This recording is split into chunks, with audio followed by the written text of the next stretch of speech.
Selamat sore ya rekan-rekan sekalian. Senang sekali ya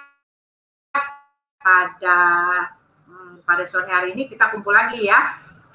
Maksud dan keinginan kita pada sore hari ini, saya ingin mengajak ya seorang debater perempuan yang sangat mumpuni ya, yang sangat luar biasa sekali.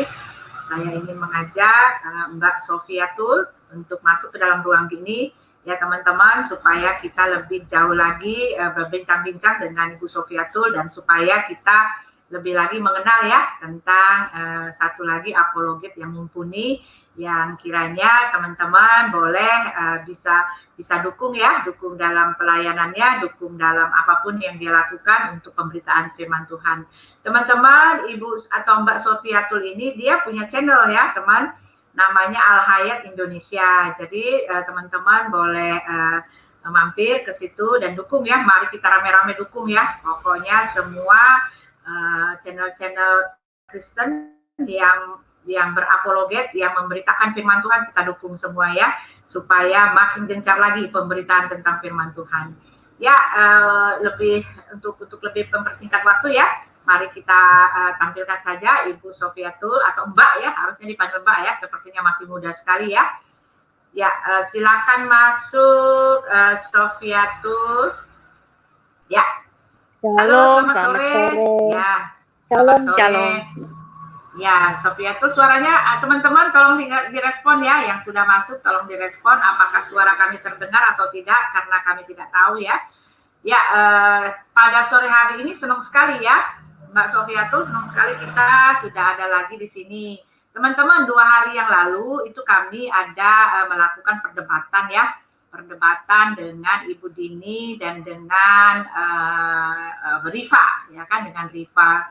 Lalu hasilnya setelah saya review ulang ya, saya lihat sebetulnya sebetulnya semua sudah terjawab gitu.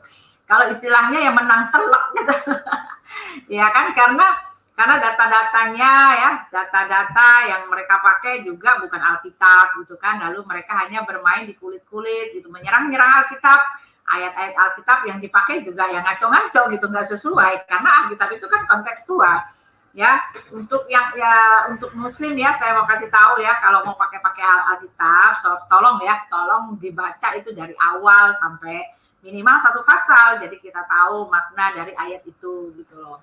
Nah, inilah yang dipakai oleh Ibu Dini dan Rifa. Mereka asal comot-comot, kalau ada kalimat-kalimat yang sekiranya mendukung mereka punya opini, ya mereka ambil aja gitu loh. Saya review lagi, sepertinya kita nggak ada salahnya gitu ya. Dan ada lagi contohnya ya, Rifa mengambil dalil. Seharusnya dalil itu dalam bahasa Yunani gitu kan, dia mau menunjukkan bahwa yakit itu artinya juga ehad itu juga artinya yakit gitu kan, dia pakai dalam bahasa harusnya dalam bahasa Yunani. Lalu saya juga bingung, itu ayat kok dalam bahasa Ibrani lalu kok berubah makna gitu. Nah, yang seperti inilah yang saya pertanyakan. Sepertinya itu bukan seperti itu ya teman-teman ya. Jadi di luar itu tidak ada yang terjawab gitu loh. Cuma ngoceh-ngoceh aja mereka, dan di luar itu ya kita menang gitu loh. Kebenaran ya tetap ditegakkan. Kebenaran adalah kebenaran, walaupun disanggah ya, dikudeta seperti apapun ya, kebenaran akan menunjukkan kebenarannya sendiri. Ya, Ibu Sofiatul, selamat sore, dan mari Bu, silakan kasih kesan dan pesan ya mengenai perdebatan yang kemarin. Silakan.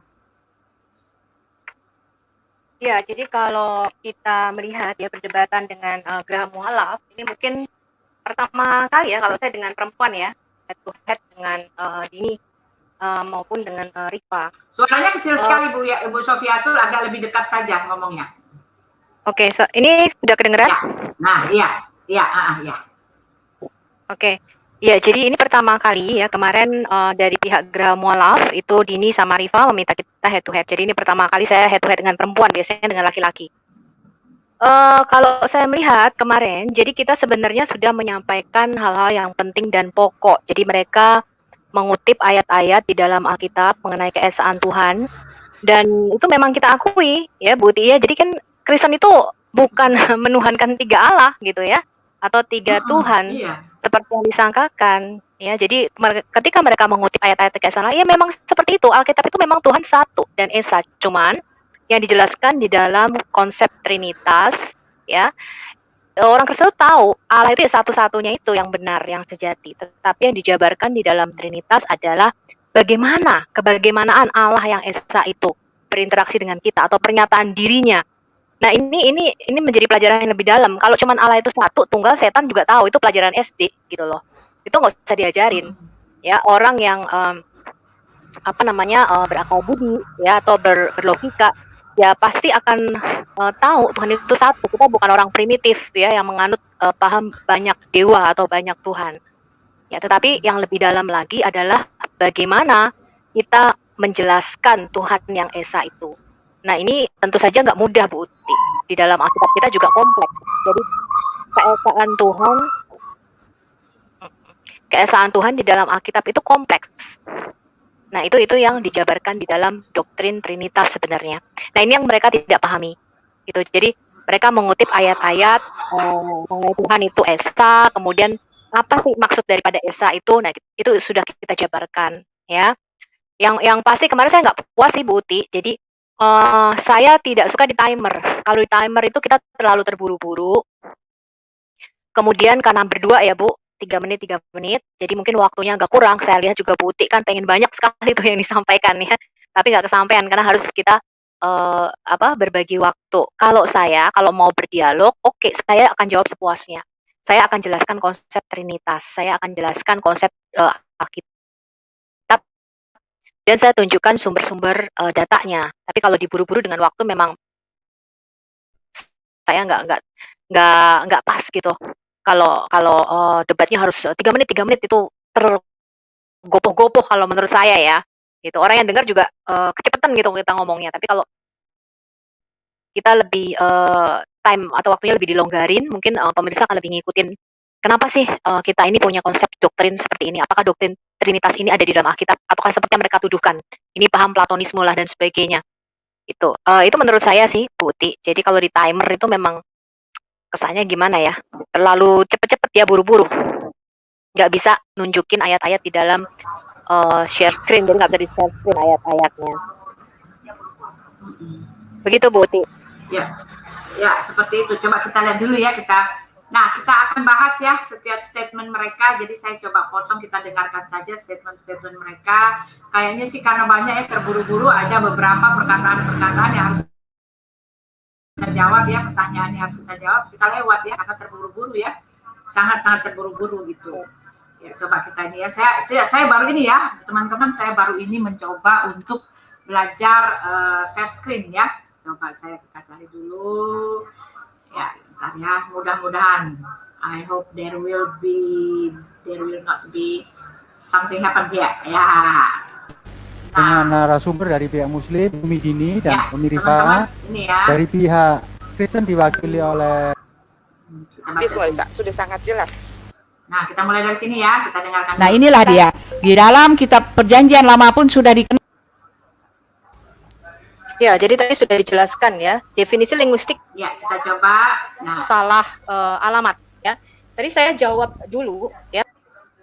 Tetapi Musa dan para nabi mau menulis no. Mana ya, sebentar sayang teman-teman ya, kita mulai dari sini ya. Pak, konsep Trinitas itu berdasarkan historical Tertullian, tetapi jelas saya sudah mengatakan tadi sejak awal penciptaan manusia ya, sejak awal manusia itu diciptakan, sejak awal bumi ini sudah ada 3 nama yang ditulis oleh Musa, dan Musa lah yang memberikan konsep Trinitas itu, karena yang dimaksud Musa oleh Tuhan itu Allah kita, Tuhan itu Esa, adalah Allah, adalah Elohim, adalah Roh Allah, dan adalah Firman. Ini dicatat langsung oleh Musa gitu loh. Jadi yang kamu maksudkan, dengarlah hai orang Israel, Tuhan itu Allah kita, Tuhan itu Esa, adalah Allah yang Elohim. Elohim itu sendiri berasal dari bahasa Yunani yang merupakan unification. Tidak ada yang mengatakan bahwa itu adalah satu tunggal yang numerik. Elohim itu sendiri adalah lebih dari satu ya, ilah-ilah atau sesembahan yang lebih dari satu, tetapi dia merujuk kepada satu nama, dan nama itu adalah penguasa langit dan bumi, dan dia disebut adalah Tuhan, ditulis di dalam Alkitab, yaitu Tuhan. Jelas itu sudah merujuk kepada Trinitas. Tidak ada gambaran, tidak ada pengajaran, tidak ada konsep yang mengatakan bahwa Tuhan itu satu plak seperti yang kalian imani sekarang ini gitu loh. Ya, lalu kata Ibu Dini itu adalah historical Tertullian. Maaf, historical Tertullian atau filsafat Plato apapun juga itu lahir setelah peradaban dunia itu ada. Ya, jadi nggak bisa digadang-gadangkan, kecuali kalau ada filsafat seperti itu baru lahirlah Tritunggal, baru kamu bisa mengatakan itu adalah rekayasa. Tetapi maaf, sejak pertama kali diciptakan sudah disebut bahwa Allah itu Allah yang Tritunggal, Elohim. Ya. Ibu Sofia tuh gimana pendapatnya? Ya seperti itu ya. Jadi pendapat Sofi gimana, Sofi? Bahwa memang sejak awal penciptaan langit dan bumi memang konsep Tritunggal itulah yang ada gitu loh. Ya kan? Memang konsep itu yang awal sekali, tidak ada Tuhan. Menurut Sofi gimana itu? Iya, jadi saya berulang kali memberikan penegasan atau memberikan edukasi ya kepada teman-teman Kristen juga. Jadi Tritunggal itu bukanlah keberapaan jumlah Allah. Itu yang mesti kita ingat. Jadi kalau teman-teman Muslim kan selalu mengatakan kok bisa 1 tambah 1 tambah 1 sama dengan 1 gitu. Itu kan konsep mereka ya. Tetapi sekali lagi doktrin atau konsep Trinitas itu ada, nafasnya ada di dalam seluruh Alkitab kita, walaupun kata-kata Trinitasnya itu tidak ada. Ya, itu merupakan kesimpulan sama seperti doktrin tauhid. Tauhid itu juga tidak ada di dalam Quran, dan tauhid itu juga tidak berarti satu, tapi berarti unification atau penyatuan. Ya, jadi memang Allah itu adalah Allah yang maha kuasa, di mana dia itu bisa menyatakan dirinya ya, dalam berbagai cara. Makanya dia itu tidak terbatas. Nah, orang Ibrani terutama Musa itu menulis dalam bentuk jamak Elohim, bukan berarti ada banyak Allah tidak, tetapi dia itu nggak terbatas. Tidak terbatas, tidak bisa dihitung. Nah, pernyataan diri Allah yang sampai kepada kita, yang kita ketahui memang dalam 3 hipostasis, yang orang Kristen katakan 3 hipostasis, ya, Bapa, Firman, dan Rohnya. Dan ketiganya itu satu, seperti manusia, roh manusia, tubuh manusia, akal budi manusia, satu manusia sendiri, walaupun bisa dibedakan antara tubuh dan roh kita. Analoginya seperti itu, Bu Uti. Gitu. Jadi Tuhan itu memang tidak bisa digambarkan seperti apa ya. Dia Maha Esa, tapi yang paling mendekati adalah analoginya kita sendiri, karena Tuhan berkata kita ini dijadikan menurut rupa dan gambar Dia. Jadi ada mirip-miripnya tapi nggak sama. Saya rasa seperti itu yang perlu kita jelaskan. Jadi Trinitas bukan keberapaan jumlah Allah, tapi Trinitas adalah kebagaimanaan, ya, doktrin yang menjabarkan kebagaimanaan Allah itu berinteraksi dengan kita, atau kebagaimanaan pernyataan Allah dalam seluruh ciptaannya. Nah, itu yang dijabarkan di dalam doktrin Trinitas. Trinitas tidak menghitung jumlah Allah, itu yang perlu kita tekankan. Iya, jadi ya seperti itu ya, betul sekali. Kita lanjutkan lagi ya. Kita lanjut, coba kita lihat ya. Perkasa. Nah, di sini siapa ya? Ya, nanti kita lihat, waktunya nggak cukup ini. Sayang sekali komputer saya nggak bisa nyambung ini. Baik, terima kasih Bu Sofiatul. Waktu sekarang saya lemparkan, maaf, kelelakan baku ini. Waktu saya lemparkan ke pihak Muslim, monggo. Alam baku. Ini pertanyaan atau gimana? Masih penjabaran? Ya, penjabaran. Sesuai dengan apa yang ada dalam pikiran atau dalam doktrin dari kekristenan, seharusnya mengikuti apa yang tertulis di sana. Di sini saya akan mengutip ya dari Kabad. Ya, Kabad ini adalah situs dari Bani Israel sendiri, dari Yahudi sendiri. Di sini dikatakan bahwa Abraham memulai orang-orang mengerti bahwa ada satu Tuhan asli yang merupakan inti dari keberadaan. Inilah yang kami rujuk dengan 4 ton. Yang kode nama di Kabalah adalah Yevaha.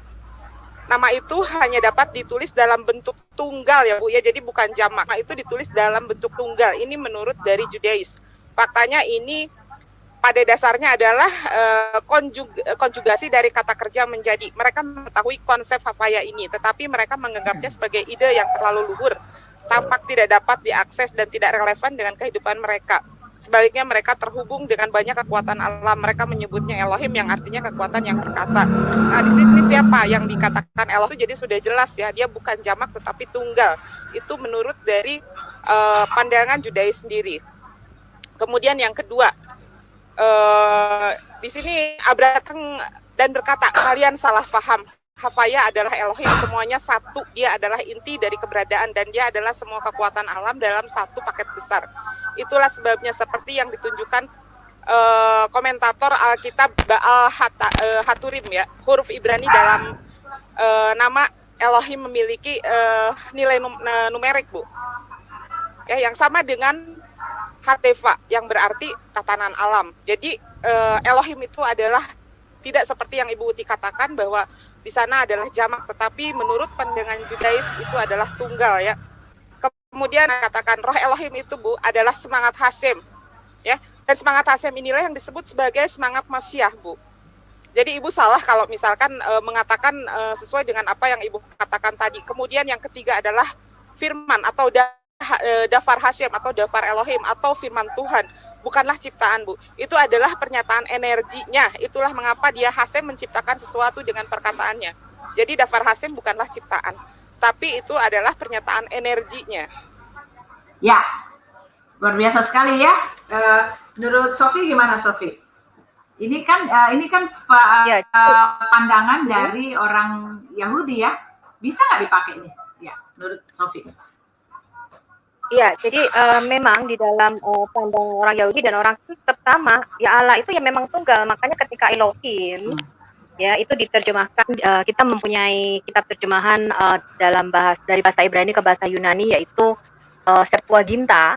Ya, ketika para rabi itu menerjemahkan kitab Perjanjian Lama diterjemahkan ke dalam bahasa Yunani, mereka tidak menggunakan bentuk jamak. Mereka tidak menggunakan maka Allah itu menciptakan. Jadi walaupun Elohim dalam bentuk jamak ini dipakai untuk merujuk kepada Allah Israel maupun kepada Allah bangsa-bangsa lain, tetapi jika diterjemahkan maka Elohim yang merujuk kepada bangsa Israel ini selalu dirujuk sebagai satu, sebagai tunggal.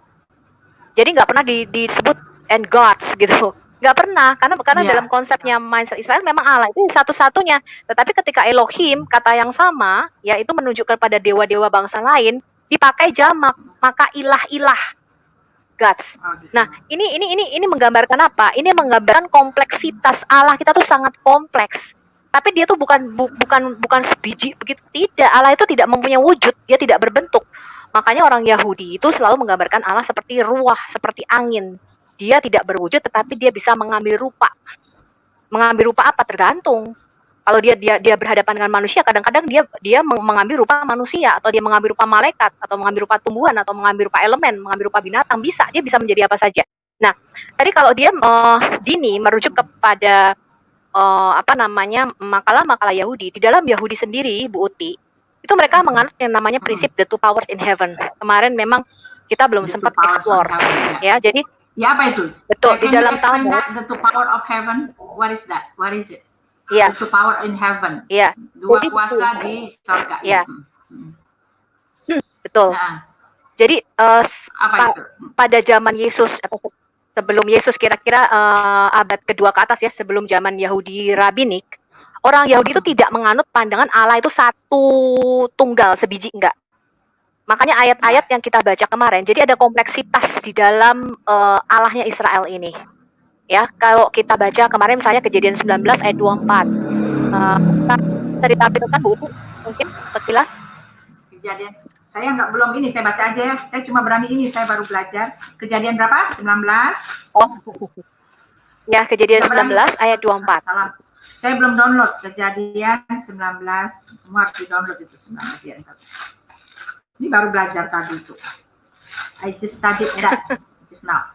Kejadian 19 ayat 24. 24, ya, 24, just wait a minute, I will read it for you. 24. Kemudian Tuhan menurunkan hujan, belerang dan api atas Sodom dan Gomora berasal dari Tuhan dari langit. Is it? Iya. Kejadian 19 ayat 24. Iya, betul. Ya, jadi orang Yahudi itu ketika bicara mengenai monoteisme. Ya, monoteisme itu mereka percaya kepada satu Allah, itu nggak bisa ditawar. Itu nggak bisa ditawar. Itu jantung imannya orang Yahudi dan Kristen, saya katakan kemarin. Tetapi ketika kita meneliti lebih dalam ayat-ayat di dalam Alkitab, Tuhan itu lebih kompleks daripada yang kita perkirakan. Dia bukan sebiji seorang. Makanya kalau ketika rabi-rabi Yahudi membaca misalnya tadi ayat yang saya berikan kepada Buti, Kejadian 19 ayat 24.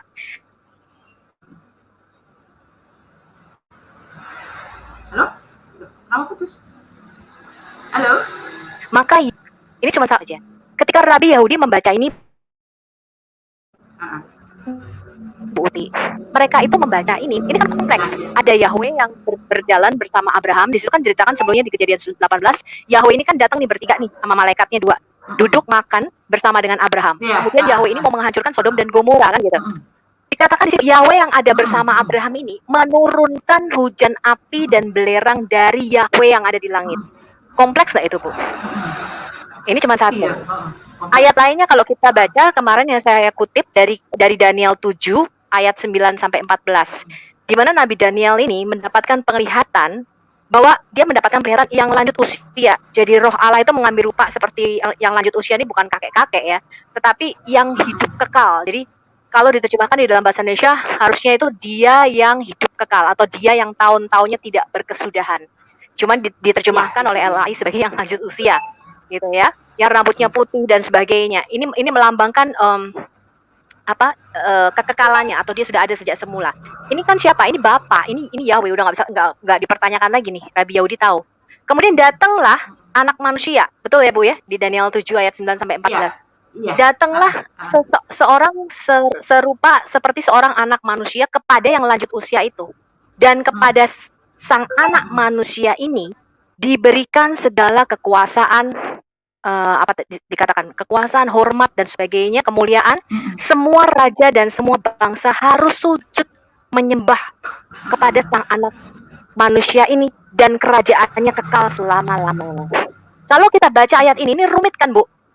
Iya. Kelihatan seperti kita ada dua, ada yang lanjut usia, kita tahu itu pasti Tuhan. Dan ada seorang yang serupa anak manusia datang di dalam awan-awan. Nah, siapakah anak manusia ini, Bu, yang datang di dalam awan-awan? Di dalam mindset orang purba, semua yang ilahi itu selalu naik awan, Bu. Kita baca di Mazmur 68. Mazmur 68 mengatakan Yahweh itu mengendarai awan-awan. Jadi dia yang berkendaraan melintasi langit, berkendaraan di dalam awan-awan. Itu siapa? Yahweh itu sendiri. Ini kompleks karena sekarang kita lihat yang lanjut usia yang dilihat Nabi Daniel siapa? Ya dia pasti Yotevahvi dong, dia Allahnya orang Israel. Tetapi yang sang anak manusia ini juga Yahweh, Bu. Iya. Karena Mazmur 68 mengatakan dia yang berkendara di atas awan itu. Betul, dan umurnya akan lanjut. Jadi dia kelihatan lebih muda, tapi dia umurnya akan lanjut. Nah, ini dua-duanya Yahweh. Ini kompleks. Di dalam iman Yahudi, ini mereka nggak bisa reconcile. Artinya apa? Mereka percaya Allah itu esa, tapi bukan tunggal. Karena ayat-ayat Alkitab mengatakan ya, ada Allah yang tidak kelihatan. Jadi orang Yahudi itu mempunyai konsep ada Yahweh yang tidak kelihatan yang di surga yang disebut Bapa, dan ada Yahweh yang selalu menampakkan diri, Bu. Jadi yang berjalan di dalam Taman Eden bersama dengan Adam ya, yang menampakkan diri kepada Abraham, kemudian yang menampakkan diri kepada Hagar, ya, kemudian yang bergumul dengan Yakub dalam rupa manusia. Ini kan Allah sendiri. Nah, Allah yang kelihatan ini itu mereka sebut Memra, betul, Sang Firman. Itu mereka sebut firman-Nya. Nah, firman ini bukan suara di dalam konsep orang Yahudi. Ya, makanya di dalam Talmud dikatakan mereka menyebutnya sebagai Metatron. Metatron ini dia punya nama sama seperti Tuhan sendiri. Ya, karena di Keluaran 23 dikatakan bangsa Israel itu keluar dari tanah Mesir itu dipimpin oleh seorang utusan Tuhan, malaikat Yahweh, malak Yahweh. Tuhan mengatakan kamu harus dengarkan dia. Kalau kamu tidak dengarkan dia, kamu akan mati karena namaku ada pada dia.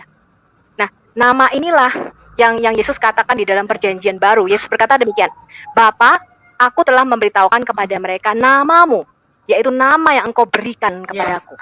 Jadi malak Yahweh, utusan Yahweh ini Ya, malaikat Yahweh ini siapa? Yesus sendiri. Yesus itu sendirilah Iya. yang selalu menampakkan diri di dalam perjanjian lama. Jadi di dalam konsep Yahudi, penampakan diri Allah, karena di dalam Alkitab dikatakan begini, Bu, tidak seorang pun pernah melihat Bapa. Tidak ada yang pernah melihat Allah. Dia berdiam di dalam terang yang tidak terhampiri.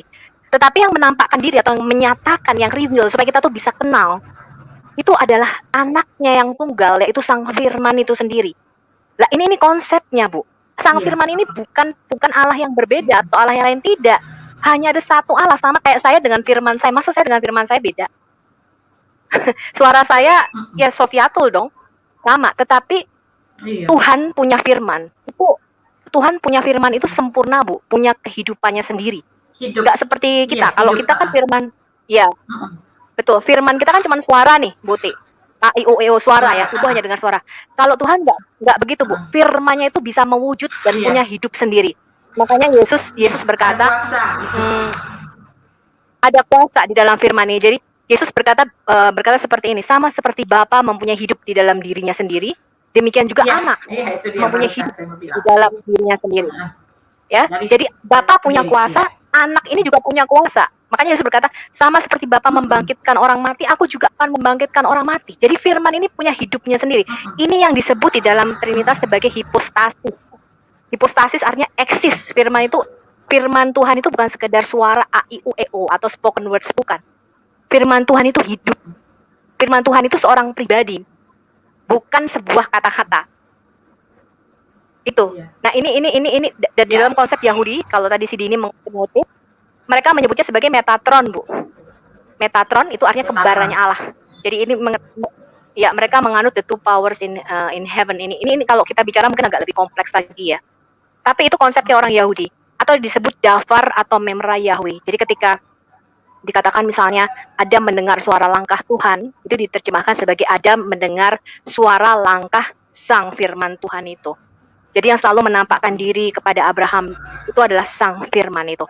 Nah, di dalam iman Kristen atau Trinitas, itu kita menganut yang namanya Teofani atau Kristofani ya, Bu. Iya. Jadi yang selalu menampakkan diri Teofani. adalah Yesus itu sendiri, Sang Firman itu sendiri. Nah, itu konsep Trinitas di dalam kekristenan. Gitu. Iya, jadi Yesus itu, kesimpulan Yesus itu sudah ada sebelum dia datang menjadi manusia. Di dalam Kejadian 18 ayat 1 ya, kemudian Tuhan menampakkan diri kepada Abraham dekat pohon terbantin di Mamre. Sedang ia duduk di pintu kemahnya waktu hari panas terik. Ketika ia mengangkat mukanya, ia melihat 3 orang berdiri di depannya. Sesudah dilihatnya mereka, ia berdiri dari pintu rumahnya, menyongsong mereka lalu sujud sampai ke tanah. Nah, ini kenapa kita tahu bahwa salah satu dari 3 orang ini adalah Yesus. Karena Yesus mengkonfirmasikannya, ya kan, Sofi? Yohanes 8 ayat 58. Abraham bapamu bersukacita bahwa ia akan melihat hariku, ya kan? Dan dia telah melihatnya, dan dia bersukacita. Ya, kata Yesus kepada mereka, aku berkata kepadamu sesungguhnya sebelum Abraham jadi, aku telah ada. Nah, itu dia. Jadi yang saya maksud dengan Ibu Dini, nggak perlu kamu bawa-bawa pernyataan dari orang Yahudi, karena memang Alkitab dari awal sudah menulis bahwa konsep Trinitas itu sudah ada gitu loh. Ya kan? Nah, sekarang kita lanjut lagi. Ya, betul. Nah, begitu, Bu. Jadi baik Elohim, Roh, Kan kepada hanya satu orang itu bukan Nah, yang ini ya. Mesiah, Bu. Ya. Jadi Ibu salah kalau misalkan mengatakan sesuai dengan apa yang Ibu katakan tadi. Kemudian yang ketiga adalah firman atau Dafar Hashem atau Dafar Elohim atau firman Tuhan. Bukanlah ciptaan, Bu. Itu adalah pernyataan energinya. Itu Ini sudah ya, kita lanjut lagi. firman Kita lihat pernyataan itu adalah Bapak. jamak secara pengagungan karena memang Tuhan itu dengan segala kekuasaannya. Begitu juga di dalam bahasa Ibrani. Nah, kemudian sama seperti bahasa Arab ketika dikatakan antum diucapkan kepada hanya satu orang, itu bukan berarti mereka banyak, tetapi itu pengagungan kepada siapa yang dipanggil. Maka begitu juga harusnya di dalam bahasa Ibrani karena mereka bahasa Ibrani dan bahasa Arab itu serumpun. Nah, pertanyaan saya kepada Ibu Sofi adalah tolong dijelaskan menurut pemahaman Ibu Sofi apa perbedaan kata ehad dengan yahid. Nanti mungkin saya bisa tanggapi, itu dulu pertanyaan saya. Dan Oh iya, satu lagi pernyataan saya. Ketika Tuhan itu sudah menyatakan dirinya bahwa aku hanya satu-satunya, kenapa ada lagi Tuhan yang lain? Dan kalau memang dia memang berkehendak seperti Bu Sofi bilang, iya saya percaya Tuhan itu berkehendak. Lalu dia kenapa hanya terikat kepada 3 saja? Kalau memang dia berfirman, bukankah firman itu bisa kapanpun menjelma lagi? Karena ketika Yesus menjadi firman, kan firman yang tidak hilang. Dia masih berkata ketika Yohanes Pembaptis Yesus ada 3 pribadi di tempat yang berbeda dan berinteraksi di waktu yang sama. Kenapa hanya terikat kepada 3? Kenapa tidak bisa menjadi 5, 10, 100, 1000? Kenapa hanya disebutkan dengan Trinitas? Bukankah dia bisa menjelma menjadi banyak? Ya kan? Itu secara logis. Dan tolong jelaskan makna Yahid dan Ehad, bedanya apa? Silakan. Terima kasih. Ya, jadi pertanyaan si Rifa ini ngawur ya. Kenapa bisa jadi banyak? Dia nggak ngerti. Jadi dia tidak mengerti apa yang dia tanya. Betul nggak, Sofi? Dia tidak ngerti apa yang dia tanya itu. Halo? Sofiatul?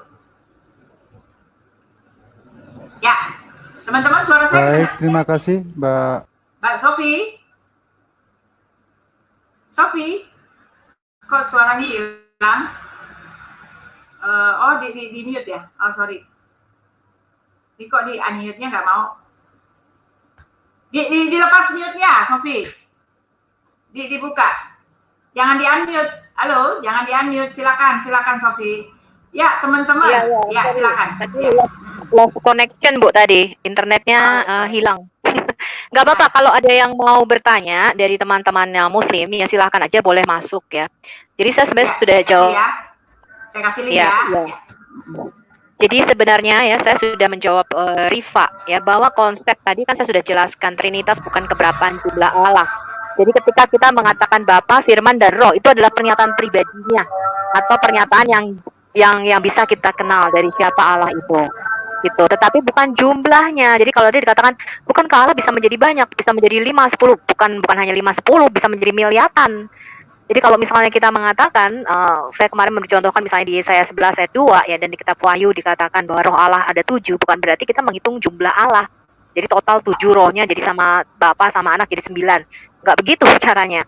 Ya, tetapi itu adalah pernyataan diri Allah. Ya, dia mereveal siapa dirinya sendiri. Nah, tadi Rifa mengatakan kenapa hanya terbatas pada 3, bukankah Allah bisa menjadi banyak? Betul, saya setuju ya.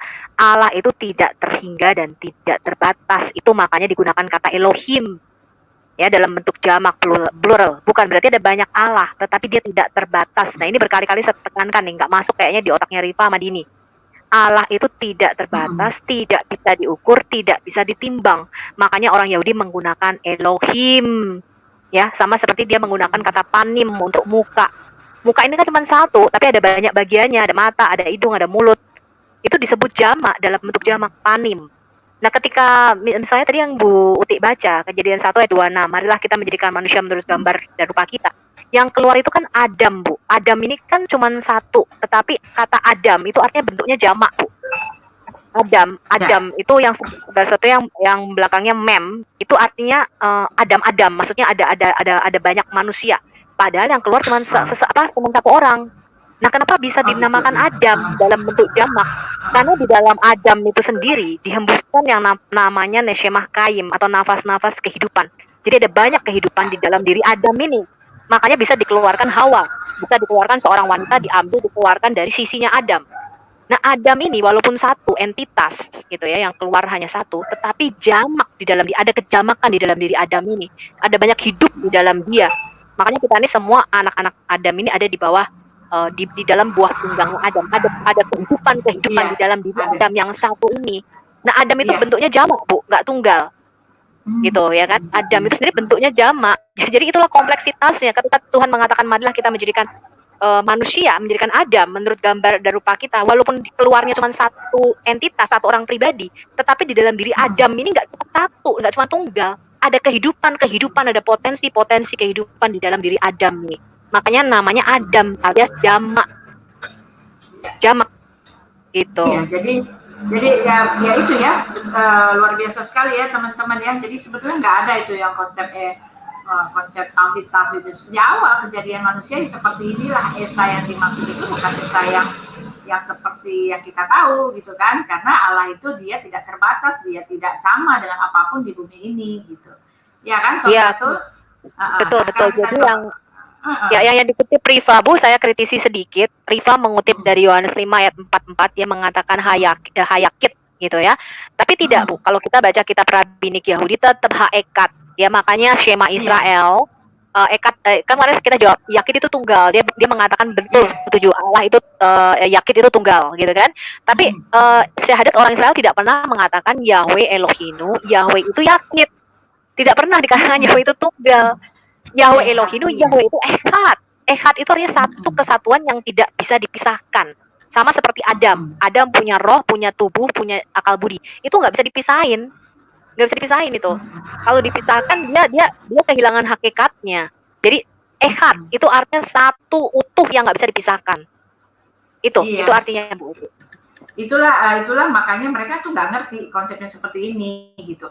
Nah, yang ada kejadian yang akhirnya si Riva kan memberi itu kan, dia kasih dalil katanya bahasa tentang yakit itu artinya tunggal, ehad itu artinya yakit kan, dia kasih dalilnya dalam bahasa Ibrani ya. Seharusnya kan itu dia ambil dalam Yohanes berapa itu, masih ingat nggak? Sofia, Yohanes 5 ayat 44. Ya, Yohanes 5 ayat 44 itu kan seharusnya ditulis dalam bahasa Yunani dan itu dia ambil dalam bahasa Ibrani, tetapi kayaknya sepertinya dari itu. Coba bisa ini nggak bisa klarifikasi nggak? Tetapi itu sepertinya bukan seperti itu ya, harusnya ehad juga di situ ya. Tetapi Echad, harusnya Echad. Gitu. Iya, harusnya Echad. Kita coba cek. Ya, kita saya juga tidak tahu. Yang telah memberikan penjabaran ya, juga sekali. Kita cari dulu. Mana ya? Lalu apalagi yang saya tangkap? Mana ya gambarnya? Jadi setelah kita cek Bu Uti, Yohanes 5:44. Ya, sebentar ya. Di mana dia itu ya? Nah, ini dia. Kitab Yohanes itu bahasa Yunani, Bu. Iya, tapi itu kan diterjemahkan orang Jewish ortodoksnya, Bu. Yohanes bahasa Yunani. Iya, tapi orang Kristen menggunakan itu. Berarti orang Kristen juga ada yang mengatakan Tuhan itu tunggal. Jangan gabruk. Jangan Itu bukan dari saya. Riva, kasih waktu Riva. Teman-teman, tolong ya. Biar pihak Kristen yang menjawab. Mundur, Bu. Oke. Jadi tadi kita sudah lihat ya, Riva mengambil sesuatu yang tidak signifikan. Saya nggak tahu ya, karena kita menggunakan bahasa Yunani untuk Alkitab Perjanjian Baru itu basic. Jadi saya nggak akan jawab hal itu. Dan saya mau tegaskan tadi bahwa orang Yahudi itu menganut yang namanya the two powers. Ya, itu jadi gimana itu, Sofi? Itu kan sebetulnya jadi juga, Kak. Echad. Jadi sudah kita cek ya. Jadi dia mengambil Yohanes 5 ayat 44, yaitu kan dalam bahasa Yunani aslinya manuskrip kita. Kemudian kita cek dalam literatur rabbinik, jadi yang sudah diterjemahkan menjadi bahasa Ibrani pun mereka tetap menggunakan kata Allah itu Echad ya, bukan yakit. Saya nggak tahu dia ngambil dari mana. Karena memang Graham Wolaf suka begitu, Bu. Mereka kadang-kadang dulu juga suka mengambil dari yang namanya Yeshiva Institute itu ternyata kita cek itu kepunyaannya Menachem Ali. Jadi mereka memang comot-comot, mereka bikin website sendiri, ya kan? Mereka bilang, oh ini kita dari literaturnya begini. Jadi mereka mengambil dari website yang tidak resmi, ya, yang nggak kita nggak tahu tuh dari websitenya mana. Makanya setelah kita cek, ternyata ini bukan websitenya orang Yahudi. Yeshiva Institute itu punyanya Menachem Ali. Ya jelas saja dia orang Muslim. Pastilah dia mencuplik ayat-ayat yang membenarkan klaimnya dia kan gitu. Iya. Makanya kita harus jeli-jeli juga ya, harus jeli ini yang begitu-begitu. Nah, kalau Ibu Dini mah udah biasa itu, dia ambil ayat-ayat itu entah dari mana tuh selalu begitu biasa. Kalau Ibu Dini iya, nah, betul. Memang kelemahannya kalau kita pakai timer begitu, kita nggak bisa ngecek karena cepet-cepetan. Tapi kalau kita santai, misalnya itu kita bisa ngecek ini website mana sih yang kamu pakai gitu loh. Kita sama-sama ngecek, sama-sama baca. Tapi kalau kita udah pakai timer itu udah nggak sempet, kita mesti jalan terus. Kayaknya di dalam chat ada yang mau naik nih, Bu. Ada yang mau bicara. Ya, oke. Ya, sudah cukup lah ngobrol dengan Sofi. Mau bicara dengan Sofi ya sebentar ya, teman-teman ya. Saya juga kasihkan ini ada Pak Jimran, ada Pak Abdullah, HMKC. Siapa dulu nih mau dinaikin ya sebentar. Saya sih ngarepin ada Muslim sebentar ya. Ini Pak Abdullah yang pertama dulu ya. Pak Abdullah, silakan Pak Abdullah. Shalom, salam damai sejahtera, Ibu Uti dan Ibu Sofiatul. Salam. Ya, Ibu. Hebat nih. Sofi. Ya. Sri Kandi. Ibu Kartini luar biasa. Pak Sofiatul, saya mau belajar dari Ibu dong. Luar biasa ini Sofiatul, ya. Iya. Bu, sering-sering Bu, saya waktu Ibu punya channel Al Hayat, masih 500 ya. Saya langsung subscribe karena saya banyak belajar dari Ibu juga, dari luar biasa Ibu ya. Nah, saya bertanya Ibu Sofiatul. Halo Ibu. Halo, Ibu Sofinya kemana? Ibu nih? sepertinya Kayaknya internet. Iya, mental, nggak ada dia yang keluar. Mental. Waduh, sayang sekali. Mental dia. Masuk lagi dong ya. Ibu. Saya Oh, boleh Bu.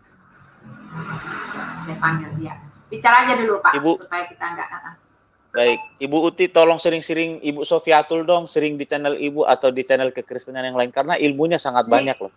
Iya, dia karena Ibu Sofiatul ini kan dia memang orang intelijen. Dari awal saya udah lihat, cuma waktu itu saya nggak punya link itu sama dia gitu. Ini orang keren banget gitu. Iya, cuma sangat cerdas. Iya, lalu kan saya kebetulan kita sama nih ada di salonnya dari dulu saya ajak dia, cuma dia sibuk sih, dia kerja gitu. Jadi dia ada waktunya juga dia seperti ini. Dia sibuk kerja, dia ini pegawai. Nah, dia masuk ya, silakan. Ya, Sofiatul tuh dia ditungguin, silakan. Ibu Sofiatul, ya, selamat sore, salam. Ya, sore Pak. Aduh Ibu. Baik, salam damai sejahtera Ibu, sangat cerdas banget nih, luar biasa. Saya, iya, channel Ibu saya selalu ikut terus karena sangat banyak saya ilmu dapat dari Ibu. Bu, saya bertanya ini, waktu Musa membawa bangsa Israel dari tanah Mesir ke tanah Kanaan, mereka kan itu ditudungi oleh tiang api dan tiang awan. Ibu Sofiatul, dengar Bu? Ya, Pak. Ketika mereka bangsa Israel itu ditudungi oleh tiang api dan tiang awan pada siang hari, pada malam hari, apakah tiang api dan tiang awan itu adalah firman Allah? Apakah itu Allah Elohim atau Yahweh? Tiang api, tiang awan itu, apakah itu firman yang menjadi tiang api, tiang awan? Kalau di Perjanjian Baru kan, Yesus itu adalah firman Allah, firman Tuhan yang telah menjadi manusia. Izin saya dijelaskan. Terima kasih Ibu Sofiatul, Tuhan memberkati Ibu dan Ibu Uti. Ya, Tuhan memberkati Pak. Ya, tadi memang kita sudah jelaskan ya, Elohim di dalam Alkitab kita itu kompleks, ya, tidak simple. Makanya saya juga tidak setuju ekstrim, misalnya kayak Oneness ataupun Unitarian, itu kan paham mereka sangat-sangat ekstrim sekali. Nah, tetapi di dalam Tritunggal ini saya melihat justru ada jembatannya, ada tali merahnya ya, dari Kitab Kejadian sampai Wahyu. Jadi kalau ditanyakan tiang api dan tiang awan itu siapa? Itu adalah Malak Yahweh, yaitu Kristus sendiri. Makanya Rasul Paulus di dalam Perjanjian Baru menulis Yesus Kristus itulah batu karang. Yesus Kristus itulah yang memimpin kamu, ya, masuk ke tanah perjanjian itu. Jadi di dalam konsepnya para rasul, Pak, Yesus itu ada di dalam setiap lembar ketika kita membaca kitab Perjanjian Lama. Jadi kalau kita pelajari ya pada waktu awal mula kekristenan, hampir mungkin 30 tahun pertama itu kan nggak punya Alkitab, Pak. Matius, Markus, Lukas sampai kitab Wahyu itu belum ditulis. Lalu orang Kristen mula-mula ini selama 30 tahun pertama ini apa yang mereka pelajari, Pak, sampai mereka itu bisa berapi-api bagi Tuhan, bisa menyebarkan Injil dengan begitu luas ya. Pada waktu itu kekristenan berkembang begitu cepat. Padahal nggak punya kitab pada waktu itu. Nggak ada namanya Perjanjian Baru, belum ada. Mereka belajar yang namanya Tanak atau Perjanjian Lama. Jadi ketika mereka beradu argumen atau mencoba membuktikan Yesus ini adalah Mesias, Yesus ini adalah Tuhan, ya, itu mereka menggunakan yang namanya Alkitab Perjanjian Lama, Pak, yang dipunya orang Yahudi pada waktu itu. Jadi para rasul pada waktu itu ya mencari, Pak, di mana sih nubuatan tentang Yesus ini? Siapa sih Yesus ini? Dan kesimpulannya dari pengalaman pribadi mereka yang mereka alami bersama dengan Yesus, Yesus ini adalah Sang Firman yang selalu menampakkan diri yang mereka sebut dengan Teofani atau Kristofani. Ya, dan itu saya sudah cek, itu memang valid betul. Ya, jadi yang selalu menampakkan diri baik di dalam kalau konsep orang Yahudi itu mereka menyebutnya Metatron, ya, Malak Yahweh, mereka menyebutnya Dafar atau Sang Firman. Kalau di dalam istilah kekristenan kita menyebutnya penampakan Kristus sebelum dia nuzul ke dunia, gitu, sebagai Sang Firman. Makanya kalau kita baca misalnya di kitab Maleakhi 5, kitab Maleakhi 5 ini merupakan nubuatan Mesias itu akan dilahirkan di Bethlehem, ya, di Migdal Eder, dikatakan eksistensinya atau permulaannya itu sudah ada sejak kekal. Jadi Mesias anak yang akan lahir nanti itu nggak ada hubungannya dengan eksistensinya, Pak. Dia sudah eksis sejak kekal. Ya ini menurut Nabi Mika. Jadi Nabi Mika berkata permulaannya itu sudah ada sejak kekal, sejak zaman dahulu kala, from everlasting. Ini. Jadi Mesias itu pada waktu dia dilahirkan itu bukan permulaannya dia. Bukan in his beginning. Itu cuma nuzulnya dia, inkarnasinya dia saja. Makanya Yesus berkata sebelum Abraham jadi aku sudah ada. Nah, di mana ini? Berarti kalau sebelum Abraham jadi aku sudah ada, klaim Yesus kan kita mesti cek, kita mesti lihat. Seperti dikatakan di Lukas 24 ketika Yesus bangkit, dia menampakkan diri, Yesus berkata, haruslah digenapi semua yang tertulis tentang aku. Ya, mulai dari kitab Taurat Musa, kitab para nabi dan kitab Zabur. Makanya murid-murid awal atau gereja awal itu mencari, Pak, di mana Yesus di dalam perjanjian lama. Ya, jadi Yesus bukan hanya tiang api dan tiang awan, tapi juga batu karang itu. Jadi Yesus itu selalu yang menyertai orang Israel ke tanah perjanjian. Nah, itu sih jawaban saya. Oh, luar biasa. Berarti saya sependapat dengan Ibu karena saya ragu konsep yang saya pegang selama ini. Berarti Bapa yang mengutus firman-Nya itu berinkarnasi, berubah menjelma jadi tiang api, tiang awan ya, Bu. Baik, itu aja. Terakhir Ibu Uti, Ibu Sofiatul sering-sering ya, Bu, masuk di channel Kristen karena apa namanya, Ibu? Sesuatu yang baru, banyak ilmu yang saya dapat dari Ibu dan pengetahuan Udaisemnya juga cukup bagus ya. Dan buat saya pribadi, saya benar belajar dari Ibu. Sering-sering ya, Bu, untuk sering-sering di channel Kristen, mungkin di Iya, Pak. apa namanya? Ya. Di channel-channel yang lain lah. Saya cukup sangat-sangat mendapatkan pengetahuan yang luar biasa terhadap Allah Tritunggal Maha Kudus itu dari Ibu. Itu aja, Ibu Uti. Terima kasih. Mohon dilanjut, Bu. Tuhan berkati. Shalom. Bu Uti, mic-nya ke-mute, Bu. Nggak ada suaranya. Ya, teman-teman, kita subscribe ya channelnya Mbak Sofiatul rame-rame ya. Kita hampiri, lalu kita dukung ya. Al-Hidayat Indonesia. Ya, setelah ini ada Al-Hayat. Ya, Al-Hayat ya, bukan Al-Hidayat. Al-Hayat Indonesia kita dukung. Lalu dengan translator dengan Jim Smith itu kapan itu, Sofi?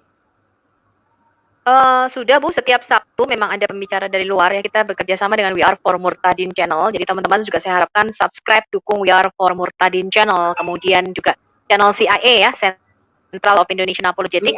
Kita mendukung semua apologetic. Ya, betul. Jadi kita mendukung semua orang-orang Kristen. Ya, CIA, cari ya, CIA Central of Indonesian Apologetic.